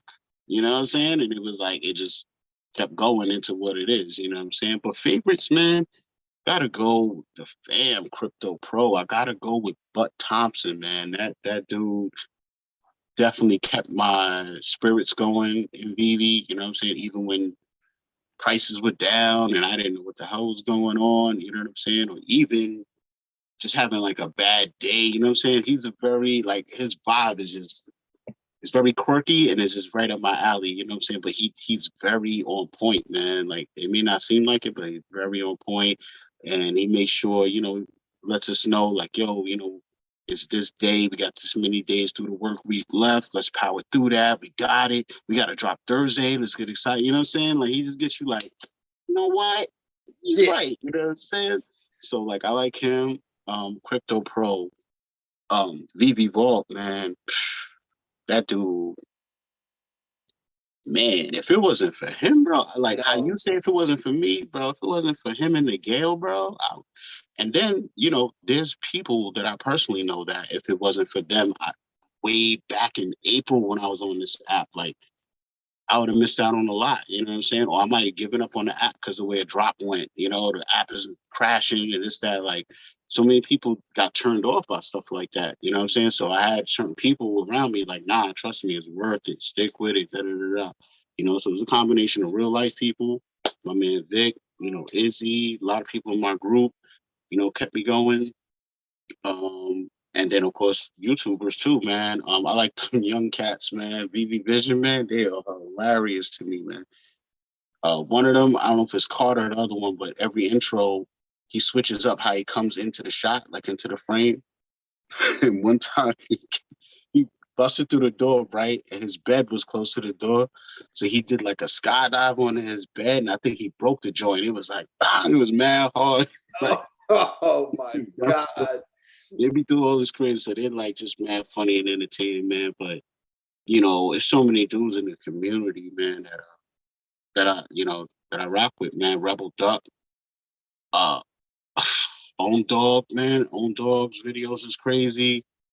Then there's the more like I call them the corporate VV cats, like Hello K and uh, you got the guys in between like Johnny Duns, you know what I'm saying? But everybody got their lanes. It's like we got our lane, you know what I'm saying? We're gonna show the Yeah. world we got our own lane, you know what I'm saying? And when that Dokta Strange channel comes, you're gonna see another lane. You're gonna see a highway, fucking lane. You're gonna see a highway. No, that's right. That's right. I've been telling Strange to start his channel, and it's just a matter of time before he has his own channel, and we're all gonna support him. And there's Appreciate you y'all. know, tons of people coming in every day. We need people, covering different types of topics, different flavors. Man, there's just not enough people making this type of content for what this is just hot. This is hot, man. It's so many people coming in. You know what I'm saying? So Strange, most definitely, we need your expertise. I've learned so much from you. What you've brought to the table. You've saved you saved my whole picking up stuff on the drops, man, because man, it's been tough. And the Yeah. conversations that we have, you have educated me. And so, a lot that's why I know that how I have benefited from your knowledge, you having your own channel, other people could benefit from it too. And that's why I think it's just imperative that you start it, not sleep on it, just do it. You know what I'm saying? So for sure, I know it's under your hat, so I know you're gonna just be like, yo, We're doing it right now. Bomb. Yeah. For sure. I gotta do it, man. I gotta. So in the chat, Vernal is saying that he made a bunch of money from a line gate from vevenft. That's right. That's right, man. I'm right with you, brother. You know what I I'm saying? mean, he kept so many people ahead of the game. The Gale too, though, man. I gotta give it to the Gale, man. Because right before VV Vault really started going on live, before drops and stuff, the Gale's videos, man, because he was screen recording all these different gates and all this, you know what I'm saying? He was the only one that had his screen recorded. I mean, even VV Vault uses the Gale screen recordings from his drops, you know what I'm saying? When he wants to show you different things, you know what I'm saying? Now he's evolved probably to the point where he has his own ways to show you and stuff, but, you know, OGs no, man, you know, but yeah, man, it's a community effort though, honestly, you know what I'm saying? And the more you're immersed in the community, the easier it is for you to be in the know. You know what I'm saying? Because everybody takes care of their own. It's just a matter of you being in the circle. If you're in the circle, you're gonna know. You know what I'm saying? Nobody's hiding nothing. You know what I'm saying? So I Right. mean, this is one of the most transparent communities you could ever ask to be part of, bro. You even got the cheaters showing you how they cheat. What other industry you got like that? Yo, right. They're Crazy. showing the bots, they're showing this, they're showing that. It don't get no more transparent than this. That's like a scalper. That's like a dude that makes Kobe uh replica cards is showing you his press and his ink and Yeah, all yeah. that. Like, Look, you can get the who does press it? right Like, hey, here. dude, you want this setup? I mean, I'm trying to sell you the card, but yeah, I could sell you the whole setup and make your own cards. Like, that's what these bot dudes is doing. Like, it's wild. Like, I've never seen anything like this. But No, I know. It's crazy. It's crazy. So, all right. So, do you have I don't know, any I know we already spoke about like the biggest loss you had in Vivi. But you know, if somebody was to just go and give you, let's go with this. Somebody was to go and give you $5,000 in BB gems. How would you go down and spend it? Invest it, I should say. only 5,000, Only 5,000. not 70, so I could just go get a Donnie and it'd be over with. Nah, you got 5 G's. Where we I mean, going with the 5 G's? my father always told me to diverse your portfolio, son. So it would be a combination of grails. It would be a combination of as many Todds and Marble Ones as I can get. Todds, maybe a Pride, um, Okay. Rizzo, uh, Spider-Man 1, uh, Marty's hoverboard, Oh yeah. all DeLoreans, if Okay. possible. The original Penguin, the only Penguin we got. I will get him some, original season 1 Harley Quinns. Definitely the FA Jokers, all of those black and white Jokers. That's what I'm doing, man. I'm focusing. I'm honestly, like, I really have even recalibrated my collection a little bit. You know what I'm saying? I've said goodbye to a couple books I didn't want to say goodbye to, but yeah, man. I'm honestly, I feel like when we get a little bit further out from where we even are, season 1 is gonna go crazy I because keep the hearing the numbers same are thing. so high. The I keep numbers. hearing the same thing, man. That these NFTs from season 1, they're just Same gonna thing it's happened gonna in be Top crazy. Shop, man. The same thing happened in Top Shop. And shout out to the gal. I seen one of his videos today too. He mentioned the same thing. You seen it in Top Shop too. So I don't know, man. I'd rather be wrong or right than not wrong or wrong. I don't know what I'm saying, but you know what I'm saying when I sent I it, got god you. damn it. You know what the hell I meant. Yeah, I got you. No, man. I mean, I know I did not get into Top Shop. I'm complete transparent with you. But you know what I'm saying? I know what happened. And I feel that the same thing is going to happen here when all the collectors come,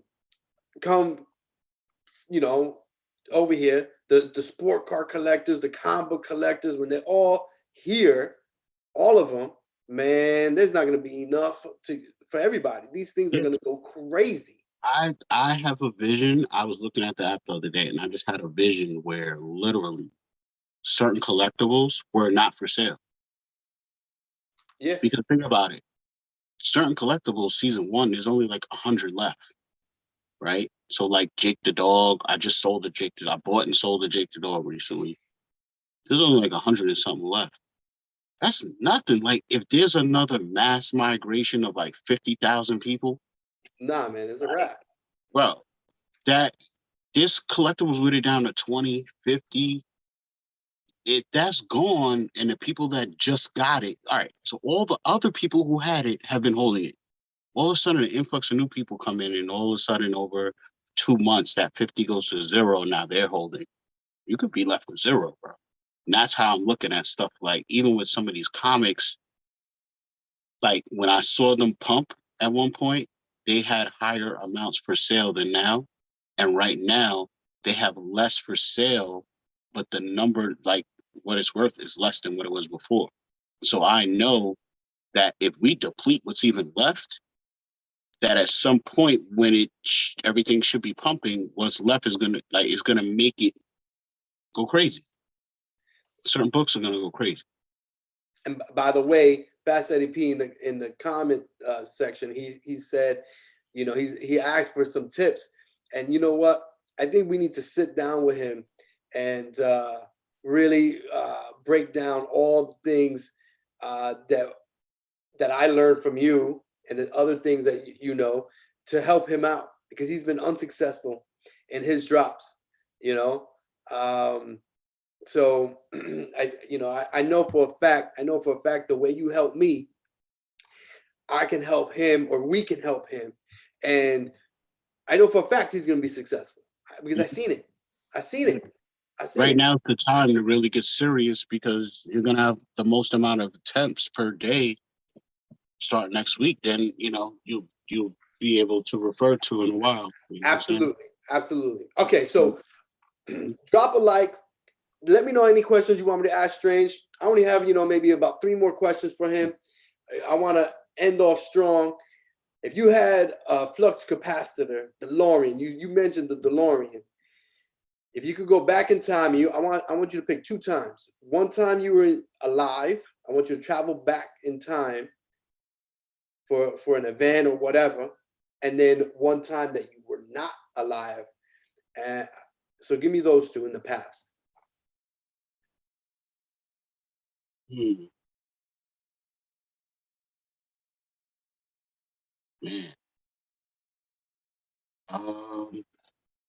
I hit you, huh? I would say a time when I was alive. Yes, sir. Now, am I going back similar to the movie where I'm going back so that I could see myself from another vantage point, or am I going back in time to relive a moment? Relive a moment. Okay. So,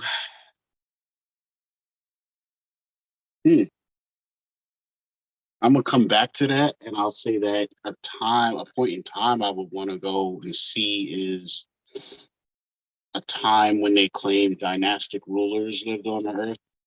These people who ruled civilizations at 100,000, 140,000 years at a time. So I'd like to just see who those people were and what they looked like, what they were about. See if there were other pyramids around. How were their mode of transportation? What was the level of technology? All those good things. And now, okay. So while you think about that one, about when you were alive, give me one in the future, an event that you anticipate happening, or just, if you want to just say, I want to see 100 years, 1,000 years. Give me a future one. I want to see the moment. All right. So my moment, I could answer these both at the same time. Okay. My moment and the futuristic moment kind of coincide. So for me, the moment I would want to go back and relive and re-see, even if I could see myself seeing the moment, Okay. is the moment that I saw something unusual. Oh yeah. Yeah. Uh, and it was not a metallic craft. It was not a unusual looking aerial vehicle. It was a live sentient being that was looking at me and looking at the person I was with and knew that we were looking at it. And that right there is just mind blowing, man. Because while everybody's sitting here debating UFOs and ships and all this stuff, bro, there's other stuff we need to be worrying about, bro. Now I didn't know that till I saw that day, and I would love to go back. I mean, honestly, it's one of them things where it's so out the norm that you're just like, am I crazy? You know what I'm saying? And that's why I really thank God that I had somebody with me that day. Because if I only saw that by myself, I'd probably throw it out of my own brain. Like, nah, you know. So I hit that person up every once in a while, like, yo, we really saw that, right? You got it. Yeah, I'm glad you was there. But Yo, now in the that's crazy. future, I would love to see, the first time that we really have real meaningful interaction with other species, just to see how we'll be treating each other. I love Because that. it's like, you take things for granted when they're in abundance. So being that we're the most populated we've ever been on this planet, we take the actual thing called life for granted. You know what I'm saying? Like, if I was to ask you to make life, you could be like, oh, I could make life as long as I have a woman and 5 minutes. Yeah. But I'm talking about technically make it like from scratch, bro. Make it from scratch. But yet, if I ask you to create death, that's easy. You know what I'm saying? I could make something die, not exist no more. That's the easy part. You know what I'm saying? So it's just like Ronald Reagan said during his inaugural speech. You know what I'm saying? What if, instead of us worrying about what the next country is doing and how this person looks versus this person, if you had a bunch of weird looking freaking alien races here, you'd be like, imagine if it wasn't as much of a population. And then when you did run into people, they weren't even from this planet and didn't look like you. And then finally you run into another human being, bro. You wouldn't give a damn what color that person was. You'd be like, oh my God, you have 2 eyes and 5 fingers? Oh, I'm so glad to see you. You know what I'm saying? So it's like we damn near have to kill ourselves as a species to regain value because you don't value nothing until it's almost scarce. So the same way we act in collecting and all, that's the way we're acting with our own people, with ourselves. Like, we don't understand we're all the same piece of pizza pie, man. We're just a we're just a mirror that was thrown on the floor and shattered into a million pieces. So you killing someone else is you killing a version of yourself, like another aspect of yourself. You are me. All of you are me, and I'm you. We're all the same being, bro. Right. I believe in that, in single consciousness. Hmm. That we can go real deep in that. Yeah, we This got another channel for that coming, y'all. We got another we need, channel. yeah. Either you, Eddie, somebody needs to start that channel because I want to do that. I know. Um, so John G in the chat, yeah, man, so true. He See, agrees. this is where the strange part of the name came in. When I was like 12 talking this crap, my friend's like, what is wrong with this dude? Yeah, Dude, get man. the G.I. Joes out the box. What is you talking about? I know, and it's so funny because Fast Eddie P, kind of mentioned this stuff, and it's funny how the three of us both have this different way of looking at things and our beliefs.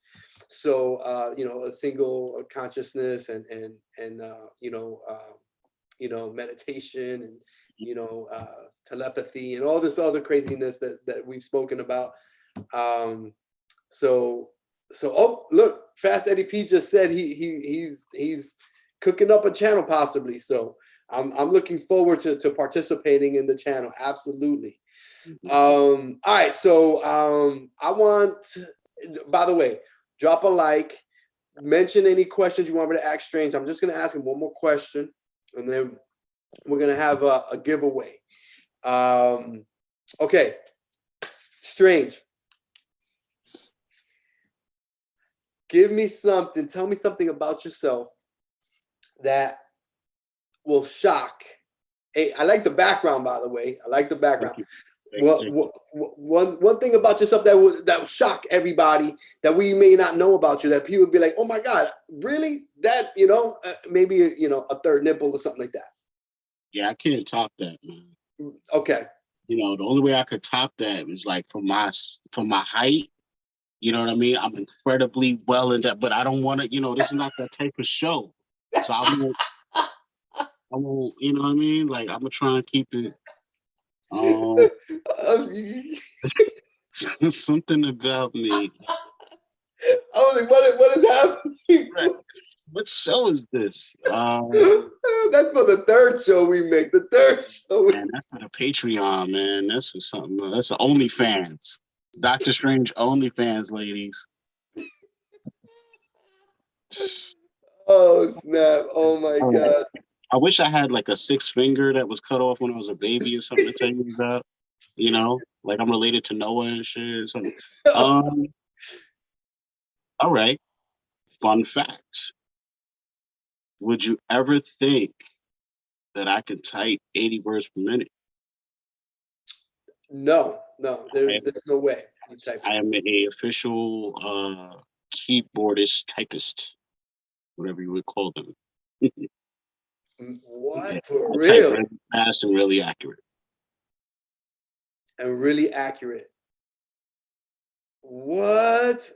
That's just from practice, or like you like self-taught yourself, like you had a. So we're going back to like I was saying, I was never really great in math like that. So when I switched high schools, I think they were given like sequential math, algebra one, and then like calculus one or pre-cal or something, right? And just the word calculus had me like, nah, I'm not messing with that. Right. So then like they did like the testing or whatever, and they were just like, yo, you should try algebra. So I did that. And then by the time I got to like 12th grade, there was no more math class. Like algebra only had three levels. So it's 9th, 10th, and 11th. So they were like, either we would have to put you in a ninth grade pre-cal or sequential math class or just let him rock out. So they just let me rock out. So they were like, okay, you got to choose a class out of these three classes or whatever. So one of them was keyboarding. So at first I thought they meant like music keyboard. And I'm like, you know what? I'm spitting already. Let me learn how to play the keyboards a little bit. I get up in there and it's typing. So I'm like, all right. And like I said, I've been messing with, computers and all that since I was a little kid. So I was like, let me, I'm always, and then back, how it was, we had to write school papers. You had to type them up on the typewriter, couldn't make no mistakes and all, you know what I mean? So I was just like, let me get nice, you know what I'm saying, at it. And that's when I learned it, and little did I know, like, especially back in that era before a lot of jobs were shipped overseas and all that, customer service jobs were here in America, you know what I'm saying? So I was getting customer service jobs left and right because I could type with no problem. All I really needed to learn how to do was uh, talk and type at the same time. I was used to talking to people over the phone. I was doing phone jobs before that. That was one of them jobs I had real young too. After the bike route thing, by like 16, I got with a telemarketing company out here. And they were known to just like hire young kids seasonal, you know what I'm saying, stuff like that. So I had phone work and I had the keyboarding, and that's what really kept me employed a lot of the time. You know what I mean? Okay. All right, bet. I love it. I love it. Okay. So I want to give something away. I appreciate your time, Strange, and coming out here. But before we do the giveaway, I want to mention Dokta Strange, hip hop artist, link in the description. Now the live doesn't allow me to have the description up, but once I post, I'm going to put the description. It's got his Spotify in there. It's got his NFT. Got the YouTube link. It's got the Twitter. It's got the Twitter. You know, give him a follow. Throw him in the rotation. Absolutely. I mean, skills, lyricist. You know, I'm not gonna knock any artist that's current in the game, but you know, in complete transparency, I don't listen to hip hop anymore. You know, I like. You know how like that hurts to hear you say that. You know, I don't, and we've had these conversations. I don't listen to anybody. If I go listen to my, not Spotify. What's the other one I use? What is it? Pandora. Pandora. That's what I use. Right. I go into Tupac, and then you know how it'll just start playing like a whole bunch of people from, you know, over there. Biggie, Tupac, Big Pun, you know, Mobb Deep. Right. I like KRS-One, you know, stuff like that. You know, I don't listen to any of the new stuff. I don't know. Wu-Tang. I mean, huge Wu-Tang, right. You know. Right. So it is what it is, you know. But I want to mention, look, you gotta jump in, listen to him, and also the NFTs there, and he's got something cooking. So stay tuned. Follow him on Twitter. Is that the best? Is that the best platform to follow you? But when you drop your whatever you're dropping. Nah, man. When I drop what I'm dropping, you're gonna see it on every medium. Perfect. You're gonna see it everywhere. You see it on Instagram. You'll see it everywhere. Bet. So just I'm feeling like, you know, I don't know. Maybe I should kick a little something, man. Because, you know, I feel like I slided the people last time during the giveaway. A couple people wanted me to freestyle. Okay. You know what I'm saying? I mean, look. I just mentioned. I don't know. You let me know what the chat is doing. Maybe they're too tired. You know what I'm saying? If they're too tired, chat. Do you want Strange to spit a freestyle? This is completely impromptu. I was literally about to do the giveaway, and he's saying he wants to spit a freestyle. So we're gonna spit a freestyle. Where can you go in the chat? Please let me know. Yes or no, yay or nay. Freestyle or not. And you know, George, what up? You know, oh man, we lost them. Oh, we lost Strange on the. Oh man, he dropped. Did he drop? Oh man, it looks like he fell off. Let's see if he comes back in. All right, so I'm gonna do the giveaway while he gets back. Cypher time. That's it, George. That's it. Okay, so I'm gonna give away in honor of his. All right, yeah, absolutely, John G. Hopefully he gets back in here. Okay, he's got the Islanders jersey on, so I'm gonna go ahead and give away the Wayne Gretzky NFT. We're gonna go with Wayne Gretzky NFT. You got to answer in Discord, but you know what? Actually, we're in the live, so bump it. Let's just use the live. But you gotta, in order to win this, you gotta be a member of the Discord. Okay. So what are we gonna ask about? Oh, there he joined. He's back. Yo, my. Oh man, it's in and out, man. I'm losing you, man. You went outside or something. Okay, so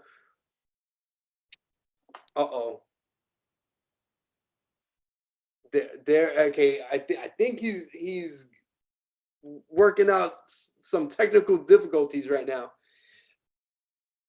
All right, so let's see. Strange, because I kind of want Strange to ask the question for the giveaway. Okay. Yo, I got you now. I lost my whole connection just dropped, bro. Yeah. You were completely flatlined. I was like, oh, right when we were like, yo, we're gonna do a Right. freestyle. Yeah. That was hilarious, man. Oh my gosh. Oh man, sure. I'm good. I'm good. It's been a while. It's been a while. I'm glad to see you. We just spoke, interviewed Dr. Strange. We spoke some collecting, some collectibles, some NFT, some physical, and he is also a hip hop artist, and he is literally about to have a freestyle for us. Strange, you think you can do it? The chat is saying yes to the freestyle. They want to hear it. Yeah, George Omega said that the internet isn't ready for the freestyle from Strange. I Matter love of fact, it. oh man, I am so glad George is here because I owe him, man. He was the main one that was like, yo, so with a freestyle up. I'm just saying it was good with the freestyle. Okay, I want to make sure your connection is good because I don't want you to start spitting and then.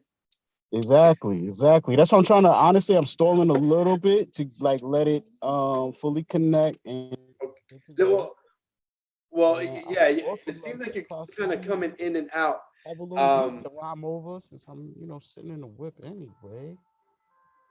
so Um, Strange. Let's do the giveaway. I want to give I'm away the about to Wayne find a beat, Gretzky bro. NFT, the 3D joint. Yeah, So let's. I want you to ask a question, and whoever gets it right first in the live is going to get the NFT for still Wayne got you, Gretzky. right? You So, still there? I don't hear nothing. can you hear me?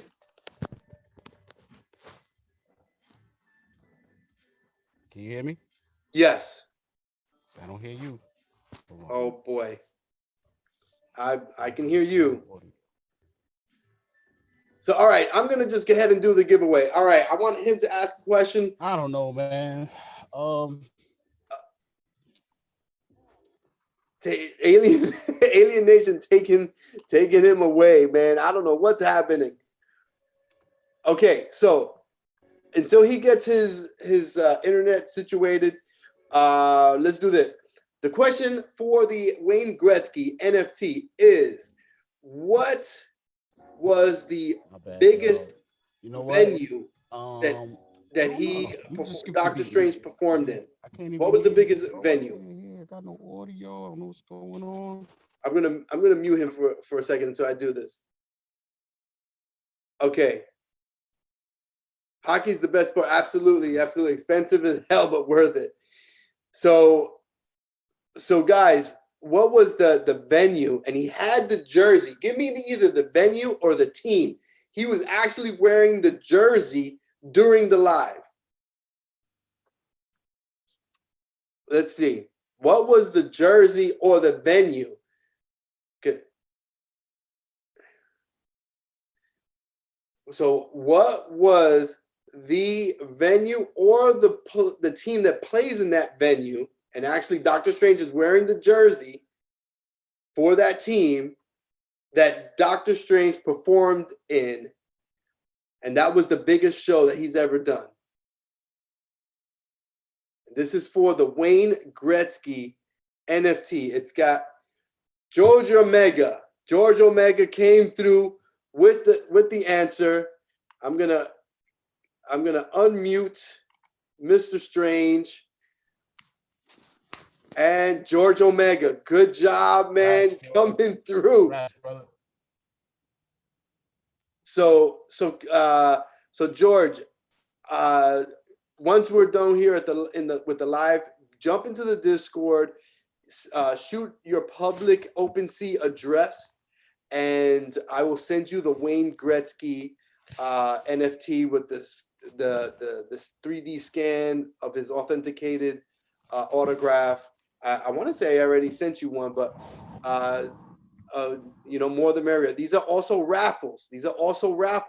That eventually a one-on-one is going to be released, and one of the holders of the NFT is going to win the one-of-one. I'm not going to be selling that one-of-one.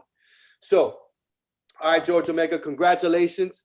Okay, so Strange, Are Yeah, you back man. I'm with gonna just us? kick a little something a cappella, man. I was inspired by a conversation earlier about the TV shows. You know what I'm saying? And all the obscure shows we used to watch, man. Like I told you, my favorite was Manimal, man. The joint with a dude, he would have to like meditate. So he was like Bruce Banner in that, like at first you had to get Bruce Banner mad from the turn to the Hulk. But then when he learned how to control it, he could just turn it on whenever he wanted. So this dude was very similar. So like I said, I was inspired by that show, man. You know what I'm saying? So this is something kind of in the realm in the universe of that. You know what I'm saying? But I got a joint. I said,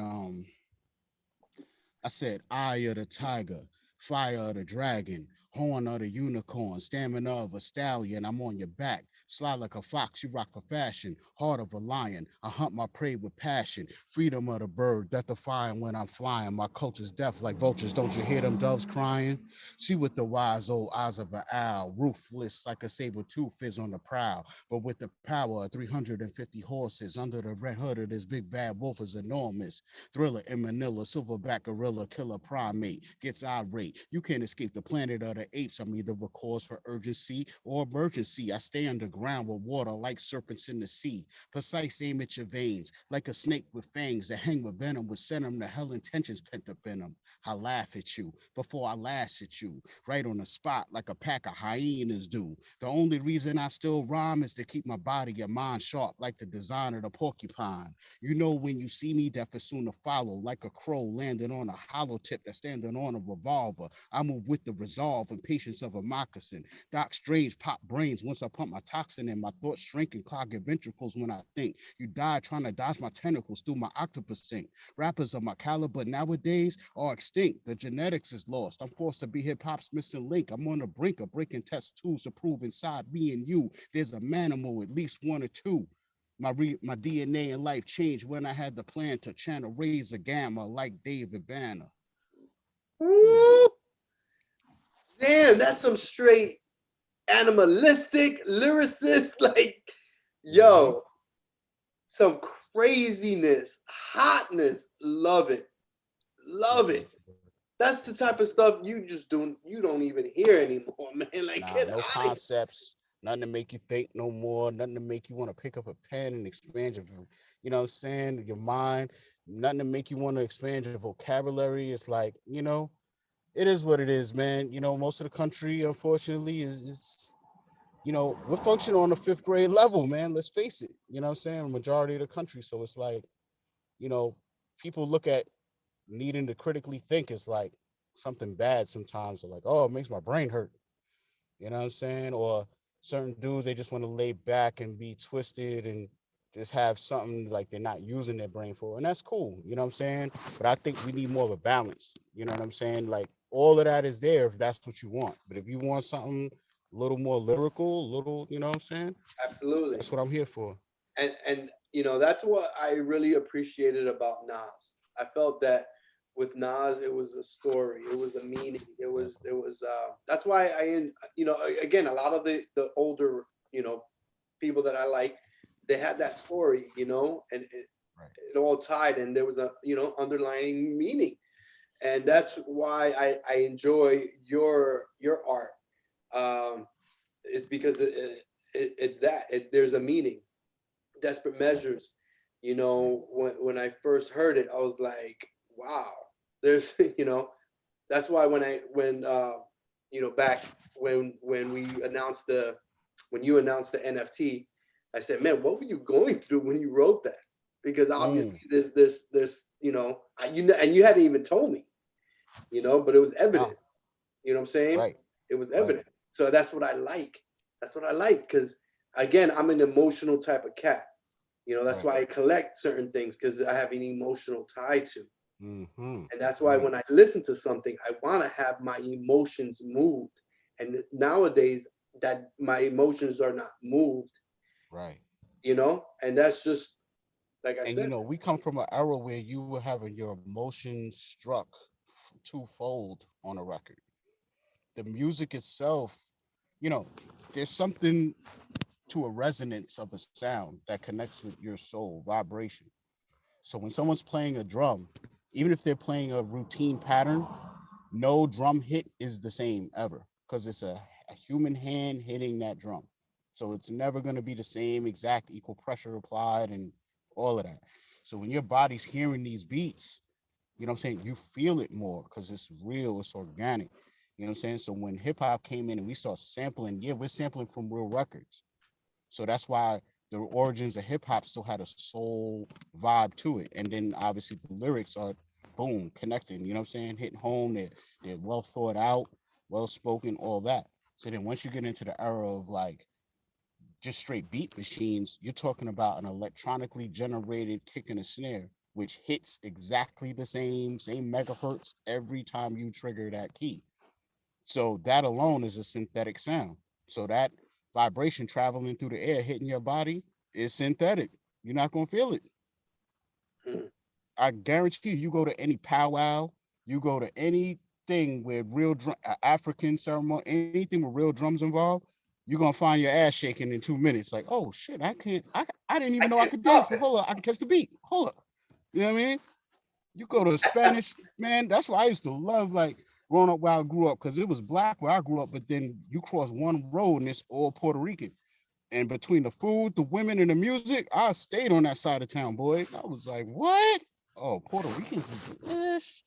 You know what I'm Yeah, saying? man. And you catch the right family that, you know what I'm saying, they like black dudes too. You be like, oh. So, but yeah, man, like, Absolutely, so absolutely, that's the man. whole reason why you're not feeling it. You know what I'm saying? Because it's not speaking to you musically, Mm-mm. and then obviously what they're talking about doesn't resonate. You know what I, I mean? At and it's all. something about the way auto tune sounds. Also, it's like nails on a Right, chalkboard board to me. You know. right. Um, Again, this goes back to the third to fifth grade educational level of the nation. You know, that's why that's acceptable and popular. It's I just don't understand it. I just don't understand it. I can't get it why that is. And John G says 100% facts. Zerby's in the chat. You know, so Serby, everybody's eagerly waiting for your NFT to drop. So yeah, man. I mean, it's the whole thing that you are bringing to music. I love it. I love that, and I think it's something that is needed. So, and then the fact that you're modernizing it with right, NFTs, I hope right, that you continue your work, and you come out with some more fire. So that way, when we're in the metaverse, we can sit back and think back about these times and say, "Oh my God, remember this, remember that," and we can sit back and listen, and at the same time, just reminisce. right. You know, let That's our what it's emotions about, and man. get deep into your lyrics. Get Right. deep into your lyrics. Sharp like a porcupine, man. I gotta listen to, man. That's something you gotta Ooh, listen to a few times, man. that's how I write all my rhymes, and that's why I tell you I never got into the act of really just like, oh, I wrote it, it's dope, it's done. Nah, like there's always more ways to flip it if you think about it, and be able to say more with less words, even if you find the right replacement words and add another rhyming word there instead of using that word, but it still means the same thing, but now it rhymes. So now you got a pattern, and it's so much like, there's been people who wanted me to teach hip hop classes, literally, like how to construct verses and all these Oh things. This was wow. a real thing when me and my group was, really in the height of it. Like, how it's common to hear now that like hip hop is taught in a college or there's a professor. Like back when all of that was being speculated as even being a thing, like, we were being talked about and shows were being tapped to do stuff like that, you know. So that's how serious I take the verses, man. I look at them as literary works, and like for me, you know, that's why I applaud someone like a Little Wayne. Like I've never really been the most Little Wayne fan, but for the quality of what his verses is and the like brain power and thought he puts into his verses, to have that many it's crazy. Like 50 would have that too. You know what I'm saying? Like 50 has a lot of material, bro, and it's rarely whack. You know what I'm saying? Like, Mhm. so for me, I'm more cut from the cloth of a whole different time. You know what I'm saying? Like a KRS. Like honestly, I'm more cut from the cloth of like R&B from our time there ain't like a million Luther Vandross records. There is now because of label deals and him being on the contract and having to do like 6 albums within 20 years or whatever it was. That's how most people's deals was. But if you left them on their own, they'd drop 1 year per 8 years, 1 album per 8 years or so, because it's a slow cook. You know what I'm saying? And then it's a fine line of like making timeless joints, and then you also want to make joints that tap into what's going on currently. You know what I'm saying? And me, I kind of avoided doing that just because that dates your music. Once you start spitting about things that are currently going on, years after that, it's easy to be like, oh, I know when that was made. And that's not a bad or good thing. But a lot of my verses, you can't tell if I wrote them when I was 16 or yesterday. Why? Because the things I'm spitting about, they transcend, they're not fatty, they're not trendy. The It's just evergreen, factual. Yeah, the it just is evergreen, what it is. You know, if evergreen. I say a lobster's tail turns red when it's boiled, that is what it is. There ain't no time period that gets played out. Right, Or right. I tap on things that are classic. So if I'm spitting about G.I. Joe, how you can be like, oh, that's old school? Like, nah, it's still people spitting. It's always gonna become relevant every 10 years or so. So Right. that's why like I can have spit old verses and have X-Men and stuff references, and there might have been a little lull of time where you could tell like, oh, he must have wrote that back when comics was popping. But now that movies is popping, you'd be like, oh, he just wrote that. It's just Nah, that's brand new. That's fresh. right. Like, it's just that's the way me and my crew was. Like, we were always on stuff when people wasn't on it. Like, we was watching UFC before Dana White bought it when it was still in Japan. Like, we had to go to a video store and pay the guy up front to order the tapes from Japan. And then we had to wait like 2 weeks from the coming the mail. And that's Damn, how we saw UFC 1 through 3. You know what I mean? And no crazy. one knew what it was. Like, look at you like you're crazy because it was only on VHS. And then it wasn't until like years later, that and then we were already making songs about it. You know what I'm Damn, saying? Like I got multiple songs about UFC stuff. You know what I'm that's saying? So all that stuff is on like the Lensman, LENZMEN. You can find us on YouTube, Spotify, everywhere, wherever. You know what I'm saying? But yo, we rap about timeless concepts, man, and that's never gonna stop for me. You know? beautiful. I love it. I love it. I'm looking forward to uh, more music, more content from you. Absolutely. Once again, thank you for coming through.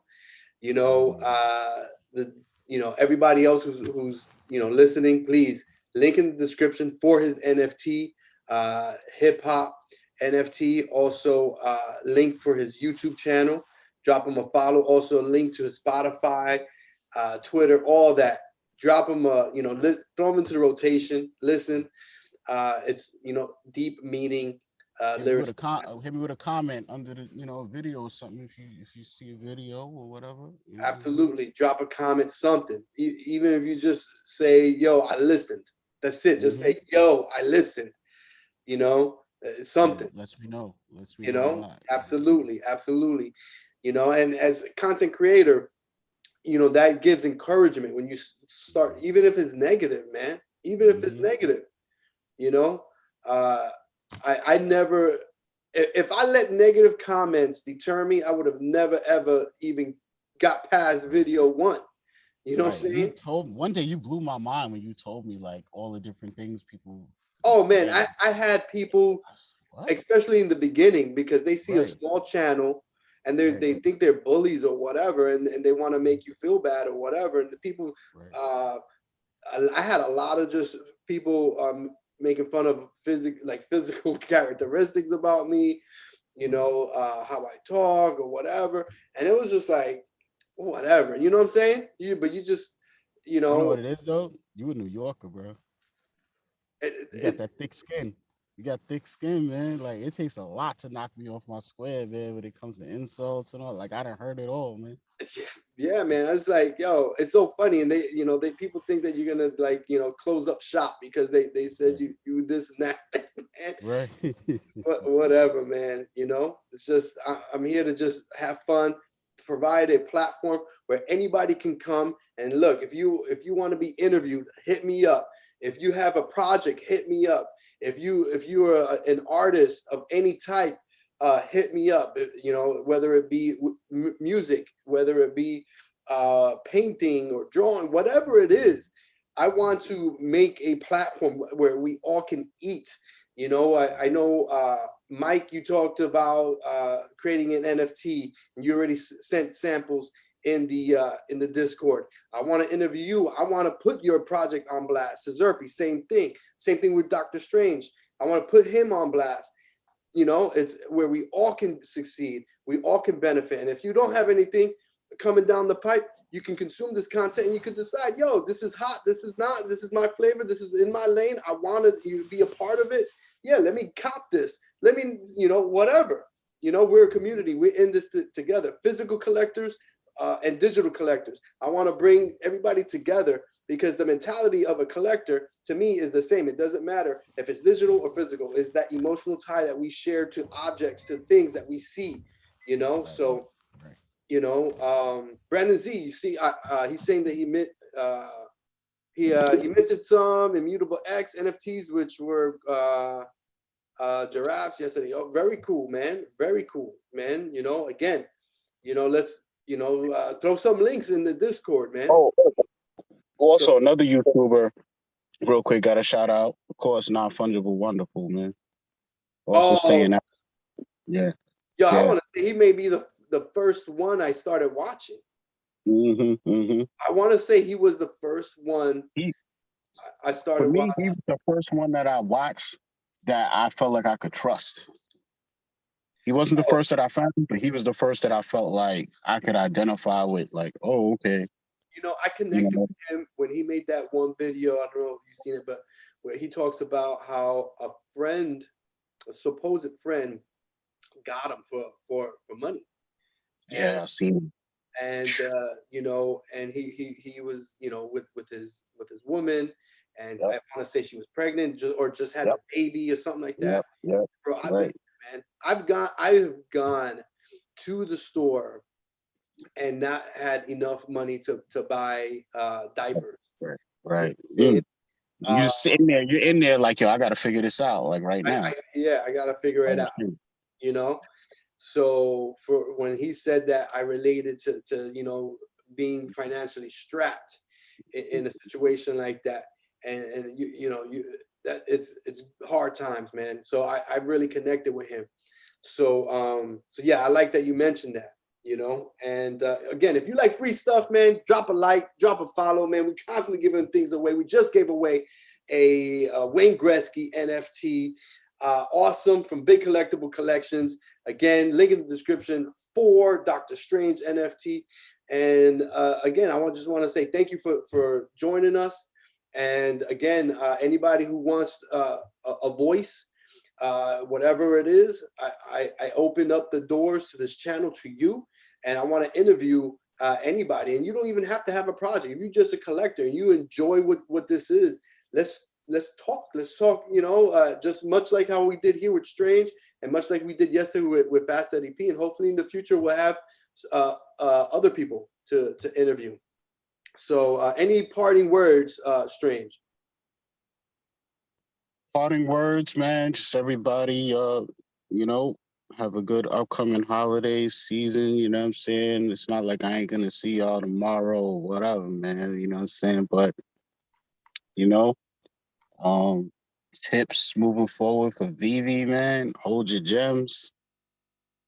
If you haven't sold what you needed to sell by now, I would probably just hold on to it, man. Right now, it's about adding gems, you know what I'm saying, and going from there. Fire sale going on right now, from what it's a fire sale, if anything. So fire sale, man. Everything must go, man. I feel like we're not at the bottom just yet. No. I think we're at the top of the bottom. Yeah. I don't even, you know, like we're starting to just get on the trail to go downward, but I feel like, you know, I'm gonna be using these drops to, you know, as usual, hone my skills, see what's working best, you know, go for every drop that I financially can, hoping that I get, you know, the best thing and flip up from there, man. And all right. it. Yeah, I know. I'm with you, man. John G, good night. Good night. I almost forgot. Every time I do a live, I want to show a fire card of the night. And today is going to be a Michael Jordan autograph upper deck card graded HGA. I know it's backwards for whatever reason this camera is like that, but it's a 9.0. So the fire card of tonight's live is to go with some fire verses from Dokta Strange, a Michael Jordan autograph, authenticated card, man. So once again, Strange, I appreciate it. Let's do it again. All right, brother. Yeah, man. Appreciate that. Good night, everybody.